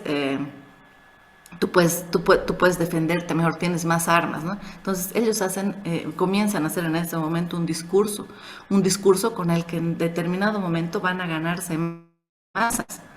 No van a ganarse masas con un discurso y van a luchar por la independencia de Bolivia. Entonces, y esto pasa en las universidades, sucede en las universidades también, ¿no? Entonces, ha sido bien importante este momento. Después de eso ya vamos a pasar un poquito a explicar ya lo que era la República. En la República ya se van abriendo nuevas universidades, ¿no? Tenemos entre ellas la Universidad Mayor de San Andrés. Ya hemos visto la anterior, es la universidad que está en Sucre, que está en Chuquisaca, ¿verdad? Que es la primera, que 200 años, para recapitular un poquito, ha estado vigente, y que, como hemos visto de esto, estábamos viendo esta primera etapa, de la historia hemos hablado a nivel Latinoamérica. Aquí, como ya somos independientes, vamos a sentarnos un poquito ya a hablar en particular de Bolivia. No es que se eliminó la universidad, ¿no? de Chuquisaca, la Universidad de Sucre. La Universidad de Chuquisaca de Sucre siguió, continuó la Universidad de Chuquisaca de Sucre. Pero pero ya pertenecía a la República, ¿no? Ya pertenecía a la República, la ganamos también, ¿no? Y después ya vamos a ver en orden cronológico cómo se van abriendo ya cuando nosotros somos república, y en Bolivia en específico, y en Bolivia en particular, ¿no? ¿Qué universidades tenemos? ¿Qué universidades vamos a ver? Vamos a ver lo que es la Universidad Mayor de San Andrés, ¿no? La UMSA. ¿Dónde se abre esta universidad? Se abre en la ciudad de La Paz, ¿no? Y también se abre la Universidad Mayor de San Simón, que está en Cochabamba, ¿no? Educación superior. ¿Ah, sí? Ajá. ¿En cuál está? Estas dos universidades. De la Cochabamba, la UMS, San Simón. Ah, de la San Simón. San Simón. ¿Ah, sí? ¿Qué tal cuánto? 1800. A ver, ¿cuánto? Ambas en una lucha constante por ver cuál es la primera en los rankings, ¿no? En tal o en cuál ranking siempre andan con esa lucha. Perdón, me puede tomar un poquito de agua. Entonces, como andan en esa constante lucha de cuál es, si primero es esta, primero es aquella, y cómo es y en qué van. De hecho, he ido yo esta semana a una reunión, en realidad a la entrega de un título honoris causa a un docente que fue excelente, fue una persona bien importante. Y ahí estaban, ¿no? Justamente el representante del rector de la Universidad Mayor de San Simón diciendo que en esta gestión la Universidad Mayor de San Simón nuevamente tiene el primer lugar y está antes que la Universidad Mayor de San Andrés, y la menciona la Universidad Mayor de San Andrés, ¿no? Y aquí se da la rivalidad, ¿no? Justamente porque ambas universidades son muy cercanas en su nacimiento y lógicamente, históricamente, estas universidades han tenido personajes muy, muy importantes, ¿no? Académicos muy importantes. Recordemos que cuando hablamos de autonomías, cuando una universidad es autónoma, una universidad autónoma está liderada o manejada por la élite académica, ¿no? No sé si han visto, y creo que este es buen momento justamente en este punto explicarles lo que es el triángulo de Clark. ¿Qué es el triángulo de Clark? El triángulo de Clark dice, y este es un buen momento para explicarlo justamente, el triángulo de Clark dice, hay tres tipos de instituciones universitarias que pueden existir, y ahorita las vamos a ubicar a estas universidades, ¿ya? Son de tres tipos. Entonces, en un lugar vamos a tener aquellas universidades que son manejadas por el Estado, ¿no? En este tipo de universidades, ¿qué se cree? ¿No? Que en este tipo de universidades de aquí arriba, en las que están manejadas por el Estado, se cree que como el Estado financia la universidad, entonces, ¿qué es importante? Que el Estado intervenga en cuestiones universitarias, como selección de autoridades, como decisión de cuáles van a ser los contenidos, ¿no? que se van a manejar en estas universidades. Entonces, ¿por qué? Porque las universidades tienen que servir para los fines que tenga el Estado. Ese es el puntito de aquí arriba. Y ese tipo de universidades son napoleónicas. Por eso dice aquí, se están viendo aquí en la diapositivita aquí abajito, dice respectivamente napoleónica, dice, ¿no? Que eran ambas napoleónicas. ¿Por qué? Porque el Estado, ya cuando nosotros éramos república, las fundamos estas universidades, ¿no? Entonces, las maneja el Estado, esas, ¿no? Y el Estado lo usa para sus fines. Es decir, si el Estado dice, yo ahora quiero que hayan abogados, entonces el Estado le dirá a la universidad, tiene ese nivel de intervención, vamos a nosotros a generar abogados. Y quiero que los profesionales sean estos perfiles, y quiero que los contenidos estén enmarcados en esto, porque quiero que estos abogados ayuden a esta situación o esta particularidad, esta necesidad social que tiene el Estado dentro de mis planes de gobierno, digamos, ¿no? Entonces, esas son las manejadas por el Estado, las que están arribita, ¿no? Las que están a este ladito van a ser las universidades que son manejadas por las élites académicas. Eso ya es algo bien parecido a lo que son nuestras autonomías universitarias, ¿verdad? Entonces, las universidades que van a estar a este ladito, que están manejadas por las élites académicas, son las universidades que nosotros les llamamos autónomas, ¿ya? ¿Aquí tendrá intervención el Estado? No. Este es otro modelo de universidad que nos dice no. ¿Qué tiene que pasar aquí? El Estado tiene la obligación, porque la educación es un beneficio para la sociedad, ¿no? Entonces el Estado tiene la obligación de dar dinero para subvencionar a las universidades, pero no tiene derecho de intervenir en cuáles son los contenidos que se van a dictar, no tiene derecho de intervenir en quiénes van a ser las autoridades y cuál va a ser el manejo interno de la universidad. No puede el Estado. ¿Por qué nos dicen esto aquí las universidades de tipo autónomo? Porque como los gobiernos cambian, los gobiernos son cíclicos, entonces cada gobierno puede tener otro plan de gobierno, puede tener otra idea. Y eso no puede influir en el fin de lo que es la academia, en lo puro, en el objeto de lo que es la academia, que es generar profesionales que sean críticos, ¿no? No podemos generar nosotros profesionales serviles, o sea, los que salgan en esta gestión van a ser serviles a este partido. Los que van en esta otra gestión, como estuvo en gobierno otra persona, van a ser serviles a este otro gobierno porque se los educó de acuerdo a lo que este otro gobierno quería, ¿no? Entonces nos dice, eso es algo muy delicado y podemos poner, ¿no? Ahí es darle un arma al Estado y no vamos a crear esas personas libres de pensamiento que nosotros necesitamos, que sean investigadores, generadores de cambio social. Si van a depender del Estado, no. Además, que si los Estados van a imponer aquí cuáles van a ser las autoridades, van a ser autoridades que no sean las más idóneas para este tipo de cargos, porque van a ser autoridades que tienen que ver políticos, ¿no? Con coteos políticos. Entonces eso dicen. Entonces el Estado no tiene que intervenir. Es más, el Estado lo que tiene que hacer es garantizar que nuestros derechos no sean socavados, que por ejemplo, que la policía no se entre a la universidad, que no venga otro ente a querer decidir, intervenir en la universidad. Entonces esas son las universidades manejadas por las élites académicas. Entonces se cree que aquí, en este cuadrantito, quiénes van a ser los rectores, quiénes van a ser, no van a ser como aquí arriba en las manejadas por el Estado, el que definió el gobierno para que cumpla sus fines, sino va a ser el mejor académico, el mejor pensador, una persona que haya hecho una carrera excelente dentro de lo que es la academia. Y dicen, así se va a manejar mejor. Esto es lo que proponen estos, ¿sí? Y en el otro cuadrante que tenemos del triangulito de Clark, ¿a quiénes vamos a tener en ese otro cuadrante? En ese otro cuadrante vamos a tener a las universidades que son manejadas como empresas, en un mercado, como un mercado de libre empresa, ¿ya? Entonces, esas universidades son las que nosotros aquí en Bolivia conocemos como las universidades privadas, ¿ya? Entonces, aquí van a estar las universidades privadas. ¿Y cómo se van a manejar las universidades privadas? Dicen, va a ser más efectivo el manejo, ¿no? de estas universidades privadas. ¿Por qué? Porque como esta universidad necesita generar réditos económicos, entonces van a invertir más en tecnología, van a invertir más en diferentes cosas, y como ellos cobran, van a poder definir, no cobro más y doy una mejor calidad educativa, cobro menos, doy menor calidad educativa. Entonces se lo maneja desde ese punto. ¿Y quiénes van a administrarlo aquí? Van a administrarlo no los mejores académicos, no políticos de algún partido, lo van a administrar empresarios, ¿ya? Entonces ahora vamos a ver la delicadeza, ¿no? Entonces hay estas tres figuras. ¿Qué hace el triángulo de Clark? Ubica a los países en donde están dentro de este triángulo.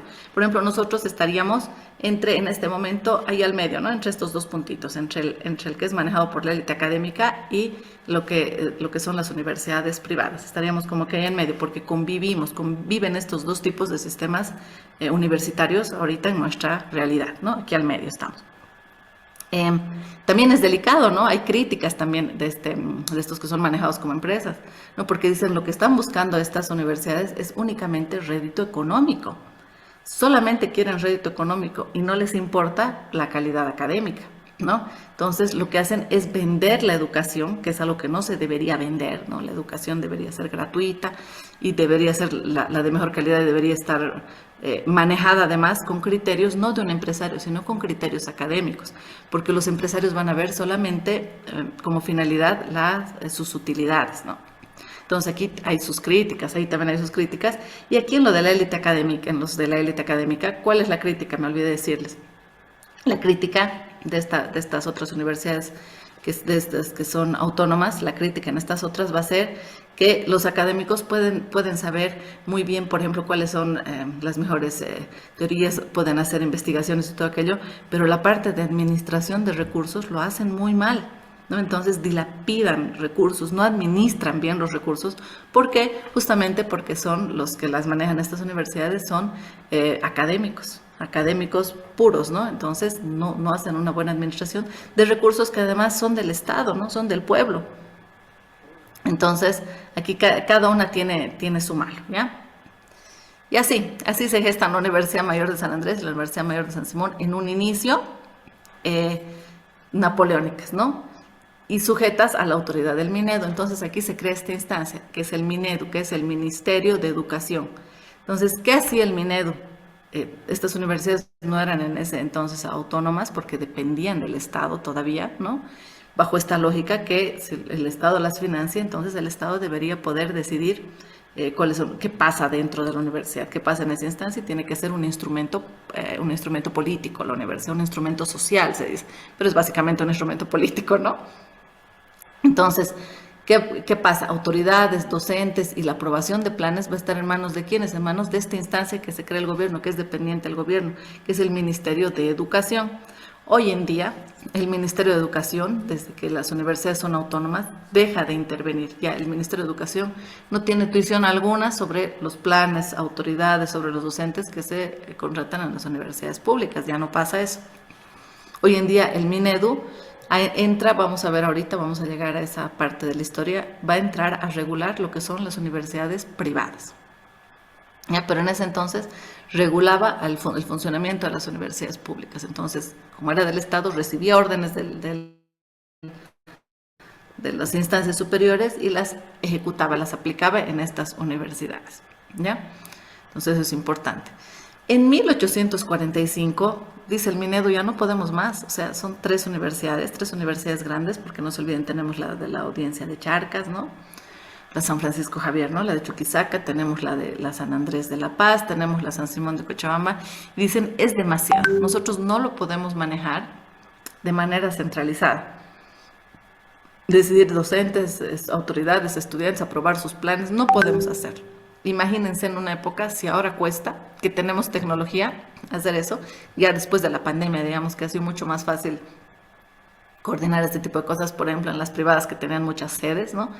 Pero imagínense en aquella época que incluso la comunicación tardaba en llegar hasta ese lugar. Entonces, es imposible para nosotros, desde acá, ¿no? De manera centralizada, manejar eso, hasta la información, tan de llegar la aprobación de autoridades, aprobación de docentes, y no se puede.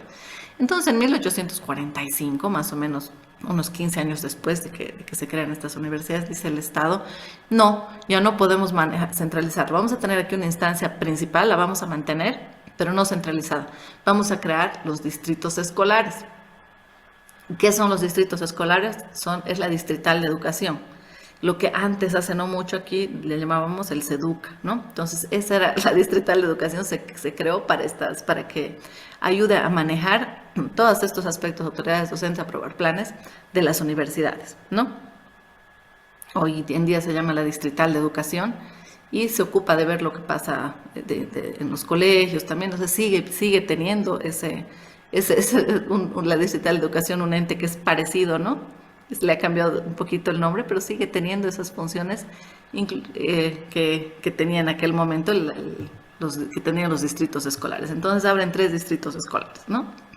Y se mantiene así hasta finales del siglo XIX.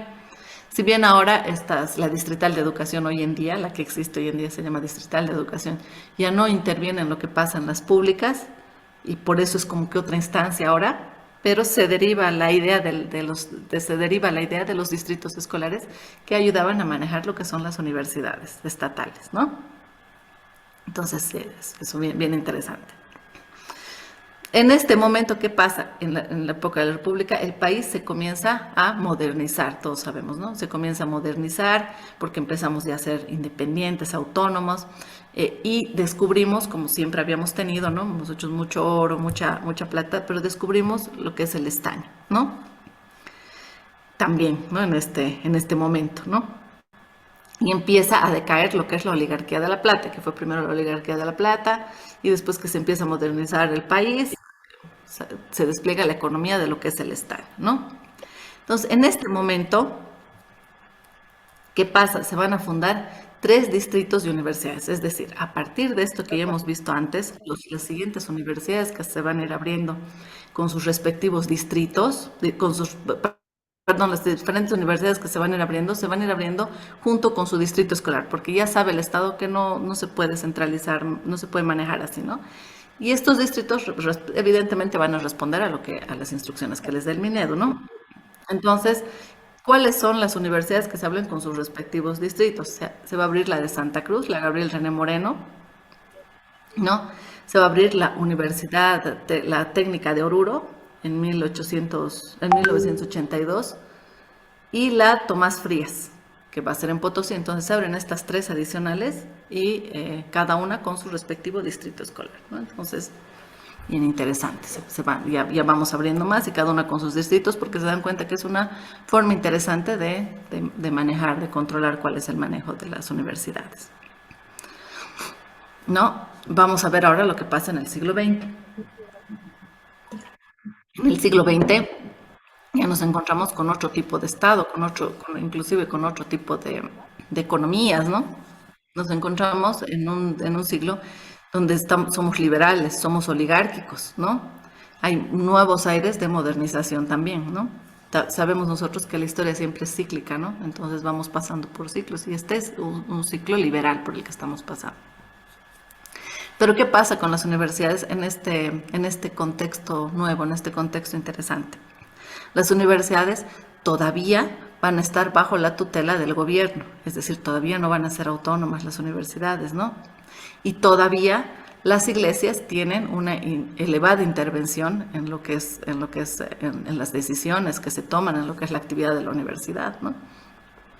De hecho, el otro día yo veía un debate, ¿no?, que decía, ¿por qué a la iglesia el Estado le sigue dando poder a través de darle, hasta hace no muchos años, creo que hasta que entró Evo Morales recién se les quitó, a partir de subvención, les dan subvenciones para que tengan actividades? Entonces el Estado sigue protegiendo a la iglesia, ¿no? El Estado seguía velando hasta hace no mucho por la iglesia. ¿Cómo es posible que hayamos llegado hasta esta etapa siendo un Estado laico, es decir, que no hay una religión específica, siendo el Estado laico, a que hasta años tan recientes, que es cuando entró el presidente Evo Morales, se haya seguido subvencionando a las iglesias, ¿no?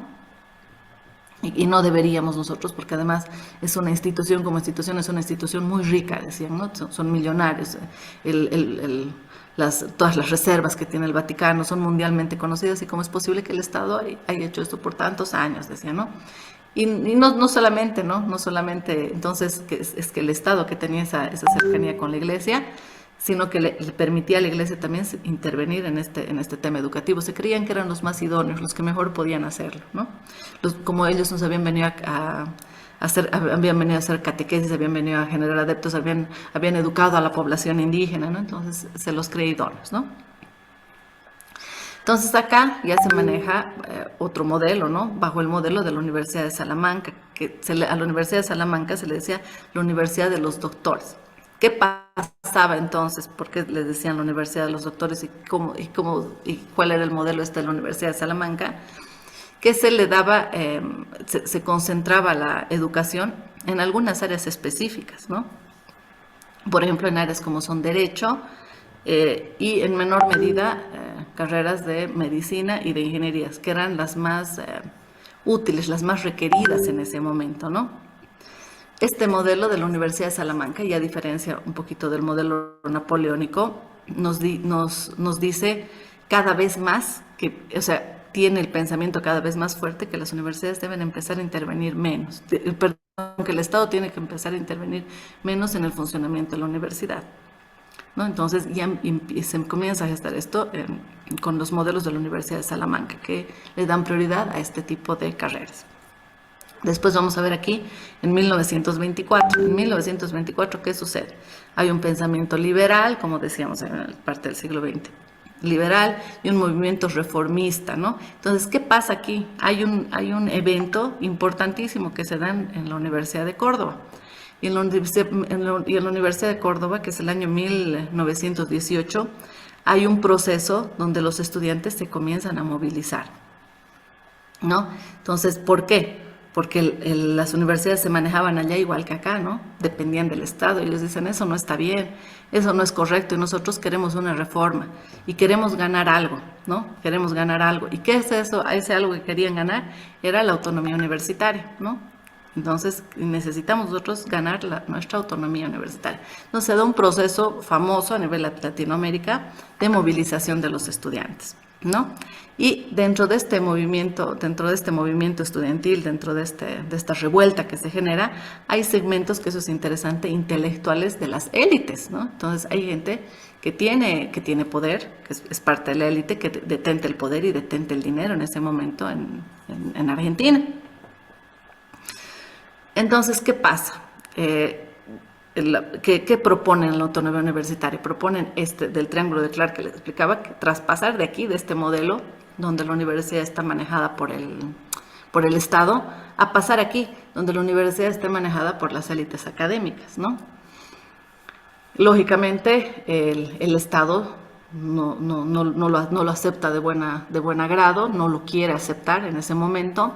Entonces los chicos tienen que manifestarse y como ellos dicen, es un tema que tiene que ser académico, ¿no? Es netamente académico. Nosotros vamos a tratar primero, antes de irnos por la revolución, vamos a tratar nosotros primero de celebrar cónclaves, ¿no? Entonces, evidentemente se reúnen, se expresan y todo aquello, y celebran en 1920, esto pasa en 1924, este pensamiento liberal, y en 1928, se celebra un cónclave universitario y en 1929 se va a celebrar 8. O sea, esto en 1918 pasa en Argentina, pero en 1928 y 1929 ya se celebran acá, ¿no? Nosotros nos copiamos, digamos, ¿no? Decimos ese pensamiento que han tenido los argentinos y ellos han ganado su autonomía, a nosotros también nos vendría bien, no está bien que las universidades sean serviles al Estado, o sea, al gobierno que está en función en ese momento.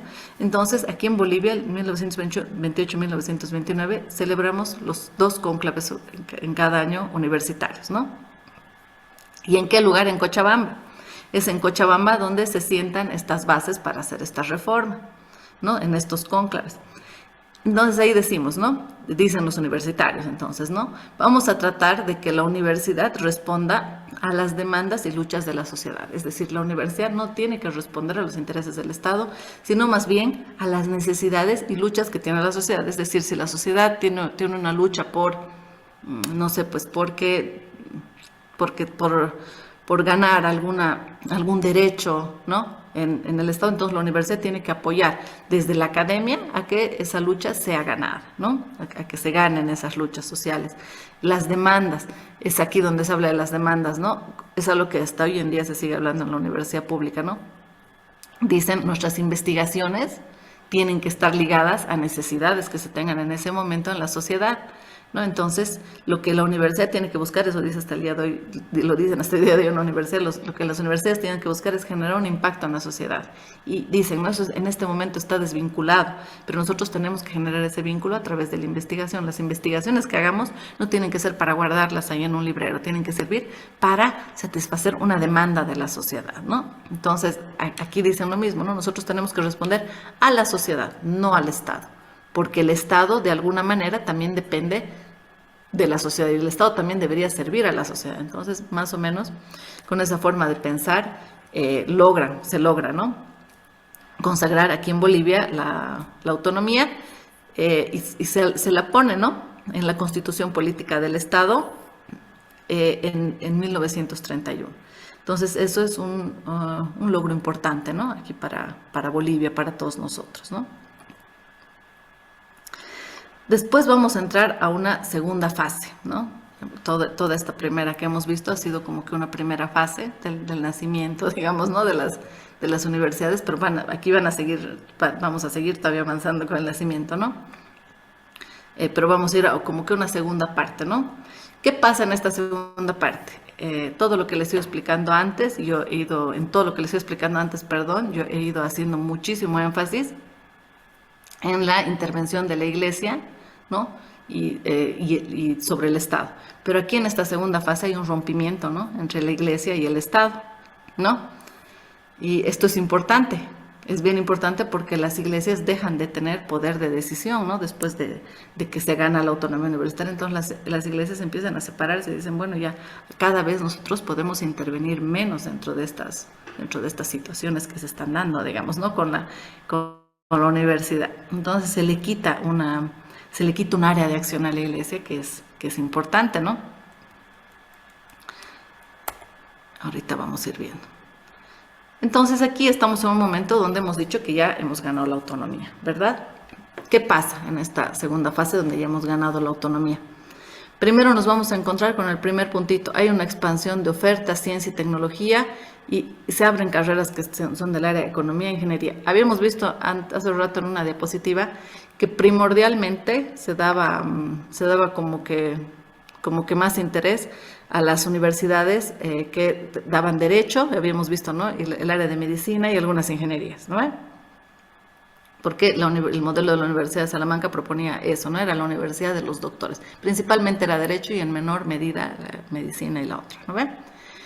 Pero una vez que se gana la autonomía y como hay este pensamiento de que la universidad tiene que responder a las necesidades sociales, tiene que responder a las luchas sociales y no al Estado, entonces se ve que la universidad, y como ya es autónoma, ve qué necesitamos. Nosotros necesitamos ampliar la oferta de materias, de carreras, es decir, poner más carreras a disposición de la población para que más gente también pueda acceder a educarse, ¿no? Entonces, abren más carreras que tienen que ver con ciencia y tecnología, las carreras de economía y algunas ingenierías también, ¿no? Ya en 1946, ¿qué pasa? Se funda la Universidad de Tarija, ¿no? Que se funda en el sur, que es la Universidad Juan Misael Saracho. Ahora, aquí nos dice que se funda junto con su distrital de educación, ¿verdad? ¿Por qué? Porque aquí ya son autónomas. Entonces ya no tiene sentido el hecho de que se abra una distrital de educación. Entonces solo se funda la universidad. Esta Universidad Juan Misael Saracho ya nace siendo autónoma. ¿Ya? No nace en este otro contexto, digamos, ¿no? Que de las otras universidades. Entonces eso es importante saberlo, ¿no? No atraviesan ese momento traumático que han atravesado las otras 3 universidades, las otras 4 universidades, perdón. Nuestras otras 4 universidades. Entonces, ya a mediados del siglo pasado tenemos aproximadamente 7 universidades ya abiertas, una matrícula estudiantil, pero que es reducida, una matrícula estudiantil que es pequeñita, con desigualdades sociales y de género. ¿A qué se refiere eso? Hasta ese momento, a mediados de ese siglo, nosotros teníamos en la universidad poca gente, poca participación estudiantil, no habían muchos estudiantes, porque no podían acceder a educarse. No nos olvidemos que las universidades, como comunidades físicas, han estado centralizadas en algunos departamentos, y recién hace no mucho, ¿no? Hace unos años han empezado a tener una idea de descentralización para llegar también a otras poblaciones, ¿no? A otros lugares, ¿no? A otras provincias, a los cuales les cuesta trasladarse, ¿no? Ya hace años, cuando yo estaba en la universidad, ya hubo una idea, ya se comenzaron a dar cuenta en las universidades, ¿no? Por lo menos aquí en la Universidad Mayor de San Simón, en Cochabamba, y empezaron a dar lo que son becas, ¿no? Al mejor estudiante de la provincia les daban aquí un bono, les pagaban un dinero para que les puedan pagarse vivienda y les daban comedor universitario gratuito, como que becados en el comedor universitario, ¿no?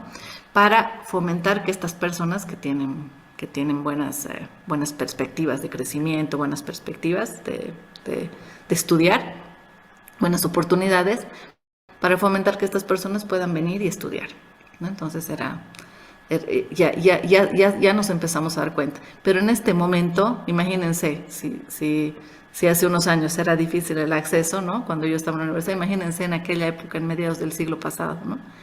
Realmente la matrícula era reducida, muy poca gente podía acceder, no habían universidades privadas además hasta este momento, no existían, ¿ya?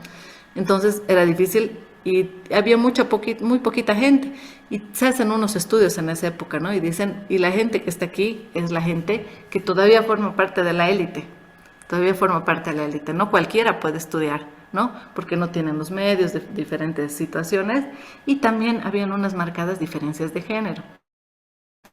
Es decir, habían porcentualmente muchos más varones que mujeres. Entonces, esa era la realidad en ese momento. Después, ¿qué pasa? La Revolución Nacional de 1952, ¿no? ¿Qué pasa en la Revolución Nacional? Pasamos justamente a una época, a otra época ya histórica, sabemos, pero desde la universidad también se vive esto, de alguna manera se viven los cambios, ¿no? Ahí entra una democracia, pero una democracia elitista, ¿no? Ya entramos a un proceso democrático, pero todavía la élite está detentando el poder, ¿no? Y se dan algunos cambios, ¿no? Con la Revolución del 52 que son importantes y que son buenos, como por ejemplo el voto universal. Ya todos tenían derecho a votar siempre y cuando sean mayores de edad, ya no estaba reservado a a unos particulares segmentos de la población. Se da también lo que es un proceso de inclusión social, ¿no? Y en todo este contexto, en el año 1953, es decir, un añito después de lo que es la Revolución Nacional, se abre en la UTO se aprueba, perdón, el cogobierno no se abría, ya habíamos visto antes que se abrían. Otra diapositiva la UTO, sino que se aprueba el cogobierno.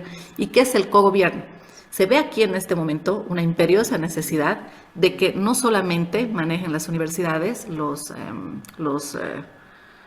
es decir, los académicos, ¿no? Los académicos más importantes, sino que se estaba dejando de lado a lo que son los estudiantes, y que los estudiantes tenían derechos también de decidir sobre cuál iba a ser su futuro, sobre tomar decisiones sobre el funcionamiento de la universidad. Entonces, en la UTO se aprueba el cogobierno, es decir, un gobierno tanto de las autoridades académicas como que un gobierno de las estudiantil también. Entonces, esto es un hito bastante interesante y bastante importante, ¿no? En 1954 y 1955 se dan entonces unas luchas estudiantiles para modificar justamente estas situaciones del cogobierno, ¿no? Entonces, empiezan a luchar los estudiantes contra las autoridades académicas, contra las élites académicas en ese momento, ¿no? Entonces hay una lucha de los estudiantes. Entonces se empiezan a dar estas luchas dentro de la política, dentro del entorno de la misma universidad, ¿ya? En 1970, hay otro hito, hay otro evento importante, ya se gana, digamos, una persona, un voto y el ingreso libre a la universidad. Entonces ya nadie puede decirte, no, tú no entras porque tú no eres del segmento social que queremos, no, tú no entras porque eres mujer, ¿no? Ya no podían. Entonces se gana lo que es el ingreso libre a la universidad, ¿no? Porque se dice que en ese momento se ha ganado que la universidad ahora está al servicio de la clase obrera, que era una corriente que venía con el socialismo en ese momento, ¿no? Entonces, en 1970, en este contexto, en este ambiente, se crea la Universidad Técnica del Beni, la UTB, en 1966. ¿No? Mientras pasaba toda esta.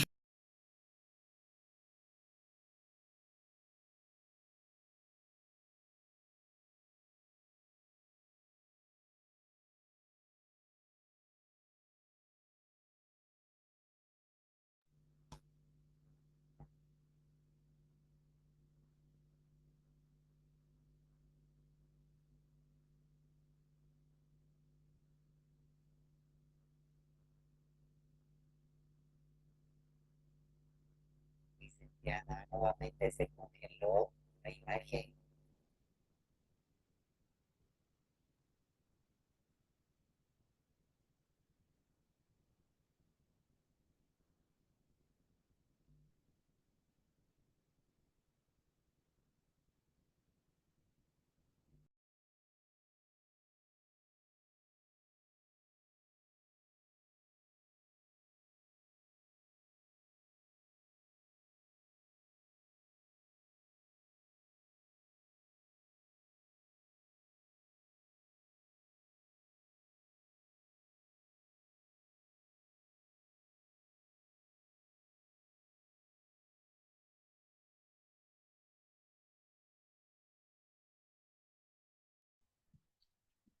Hola, ¿me escuchan? Sí, licenciada, se la escucha. Otra vez voy a tener que volver al método tradicional, una macana. Todo a ver, pero ya era la última diapositivita, por favor. Sí, Tomás, les acabaré de explicar. Les ruego. Sí, Tomás, porque era exactamente la última diapositiva. Les voy a compartir nomás de la manera regular, ya sin el programita, por favor, porque me está generando muchos problemas este famoso programita. Y así con la pantalla, ya sin verme a mí, por favor, porque creo que eso es lo que me está afectando. Me he comprado esta herramienta del Prezi, me he comprado una versión Plus, una versión avanzada, y totalmente me ha jugado en contra. $20 al agua. Ni modo. Una pena. Un minutito, por favor. Nos vamos a ir a la última, que era la ultimita. Nos hemos quedado en la Católica Boliviana, ¿verdad? Aquí está, ya. Van a disculpar, no voy a encender ahorita cámara por esta situación de las caídas. Ya, mañana ya no vamos a usar esta famosa aplicación, una macana, me ha comido el internet, mil disculpas, por favor. Entonces hemos llegado a la creación de la Universidad Católica Boliviana. Voy a recapitularles un poquito. Se crea en medio de una revuelta terrible, ¿no? Esta universidad, la Universidad Católica Boliviana, porque evidentemente las otras universidades, los otros estudiantes de las otras universidades no querían que se cree esta universidad como privada, ¿no? Entonces estaban totalmente arrebatados, totalmente en contra. Sin embargo, en un congreso las autoridades deciden que sí la aprueban. Como ha sido la primera universidad privada que se ha creado, con la cual la iglesia estaba retomando un poco el control sobre la educación, control que se le había quitado, ¿no? Con las autonomías. Entonces, en este momento en particular, salen los estudiantes a protestar y a la católica se le da una resolución especial. Entonces, la católica es la única universidad privada, o sea, que cobra, ¿no? Matrículas, que cobra mensualidades, por ejemplo, pero que a la vez funciona como una universidad autónoma. Entonces, es por eso que ella es parte, a diferencia de las otras, de la CV. ¿Ya? Eso era lo último para concluir. Los videitos les voy a mostrar, por favor, el día de mañana, por esta situación de mi internet. Realmente me está haciendo imposible. Me está dando una rabia única. No sé si es mi aplicación, esta que me la he descargado, que mañana la voy a, evidentemente la voy a tener que desinstalar, o qué podrá ser lo que está sucediendo. Les voy a volver, por favor, a compartir. Que me gana tantita, que es que quiero abrirles mi video, pero con esta aplicación no puedo abrir el video desde el Zoom, entonces tengo que hablarles desde la aplicación. Sí, ya me pueden ver al fin, ¿verdad? Espero que sí me vean. Sí, hablemos. Nuevamente, mil disculpas por las caídas. Yo creo que es esta aplicación que me la he descargado, que justamente te permite aquí abajo grabar, que es el Prezi. Yo, por hacerlo mejor, me compró la versión Plus, que costaba $20, me he hecho habilitar con el banco, todo, porque te permite grabar exactamente la clase, te permite hacer varias cosas súper interesantes, pero creo que no está para nuestro nivel de internet, para nuestra realidad. Así que ni modo, mañana volvemos al método tradicional, estimados, con la camarita, el audio nomás de aquí del Zoom. Por favor, si tiene alguien alguna pregunta, algún comentario, yo estoy atenta para responderles de la exposición, de cualquier otro tema, por favor. ¿Nadie? Bueno, agradecerles igual su presencia, la participación. Pedirles, por favor, mañana estaremos puntuales. Ya voy a quitarle esta aplicación de la compu. Entonces, ya habiéndola quitado la aplicación, estimo yo que mañana vamos a tener una clase regular y normal. Para el día de mañana nos falta una diapositivita más de estas, que es de la historia, que ya no lo vamos a hacer de la manera tradicional, y unita más que es de la normativa, que es la más pesadita, la verdad. Entonces, eso, mis estimados, muchísimas gracias. Gracias, señor Licen Magne. Doctorita. Licen Magne. Doctora. Claro. Sí. Lo siguiente, doctorita Carlita. Les cuento que dos están hablando mañana... al mismo tiempo. Nos daremos turnos. Ya, le cedo la palabra al colega. Ya. ¿Quién es el otro colega? ¿Amadeo? ¿Es usted? Ya, yo voy a hablar entonces. Gracias, doctora. Parece que sí. Lo siguiente, por favor, quería pedirle permiso. ¿Cómo hago para mañana? Mañana posiblemente ingrese a una cirugía. Wow, y a las 10 de la mañana está programada mi cirugía. No le o creo. bien voy a ¿Sabe estar por lo menos qué? hasta las 9:30. No sé si yo tengo potestad de darle yo la licencia, pero estoy segura si es un tema de salud, que desde el área de coordinación yo creo que le van a facilitar. Yo se lo voy a preguntar, por favor, mañana a primera hora. Yo se lo voy a preguntar a la coordinadora de Funde, Licen Magne. De toda mañana la actividad a las 8:30, ¿no ve? ¿Es Yo voy a estar 8:30? hasta unos 10 minutos antes de entrar al quirófano. Ya, no, pues no creo 2 de que se la pueda tarde creo conectar. que dice la programación. ¿2 de la tarde?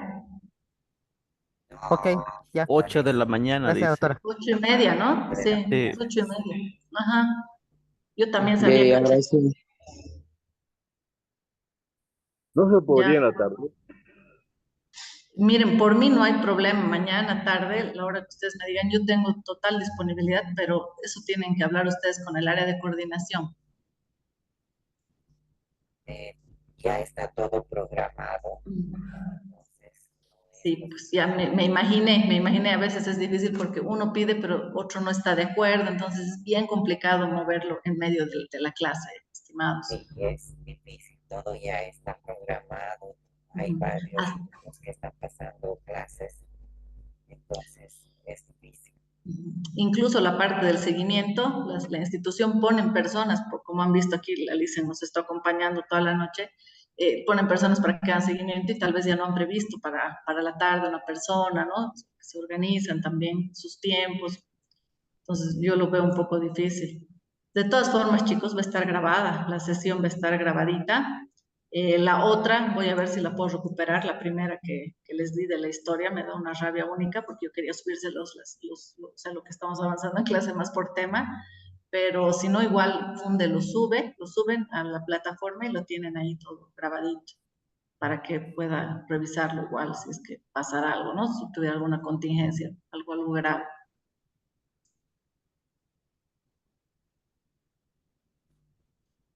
¿Alguien más, tal vez? Bueno, otra vez disculparme, chicos, les juro que mañana, ahora mismo lo voy a desinstalar este Prezi Plus, de programita que se veía tan interesante en la propaganda y mañana ya de la forma tradicional, no nos queda más, estimados, porque nos come mucho internet.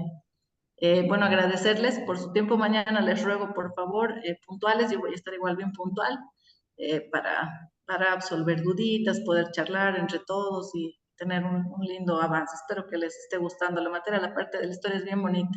Con esas curiosidades, yo mañana les voy a dar unas curiosidades más, así un poquito para que despertemos y mañana con videitos nos va a ir bien, nos va a ir bonito. Les voy a volver a mostrar el de historia y vamos a completar, vamos a hacer algo bonito, ¿ya? Que descansen. Gracias, licenciada, por el acompañamiento. Gracias a ustedes, estudiantes, también. Que tengan una excelente noche. Nos vemos. Chao a todos. Muchas gracias, Bueno, doctor Carlos.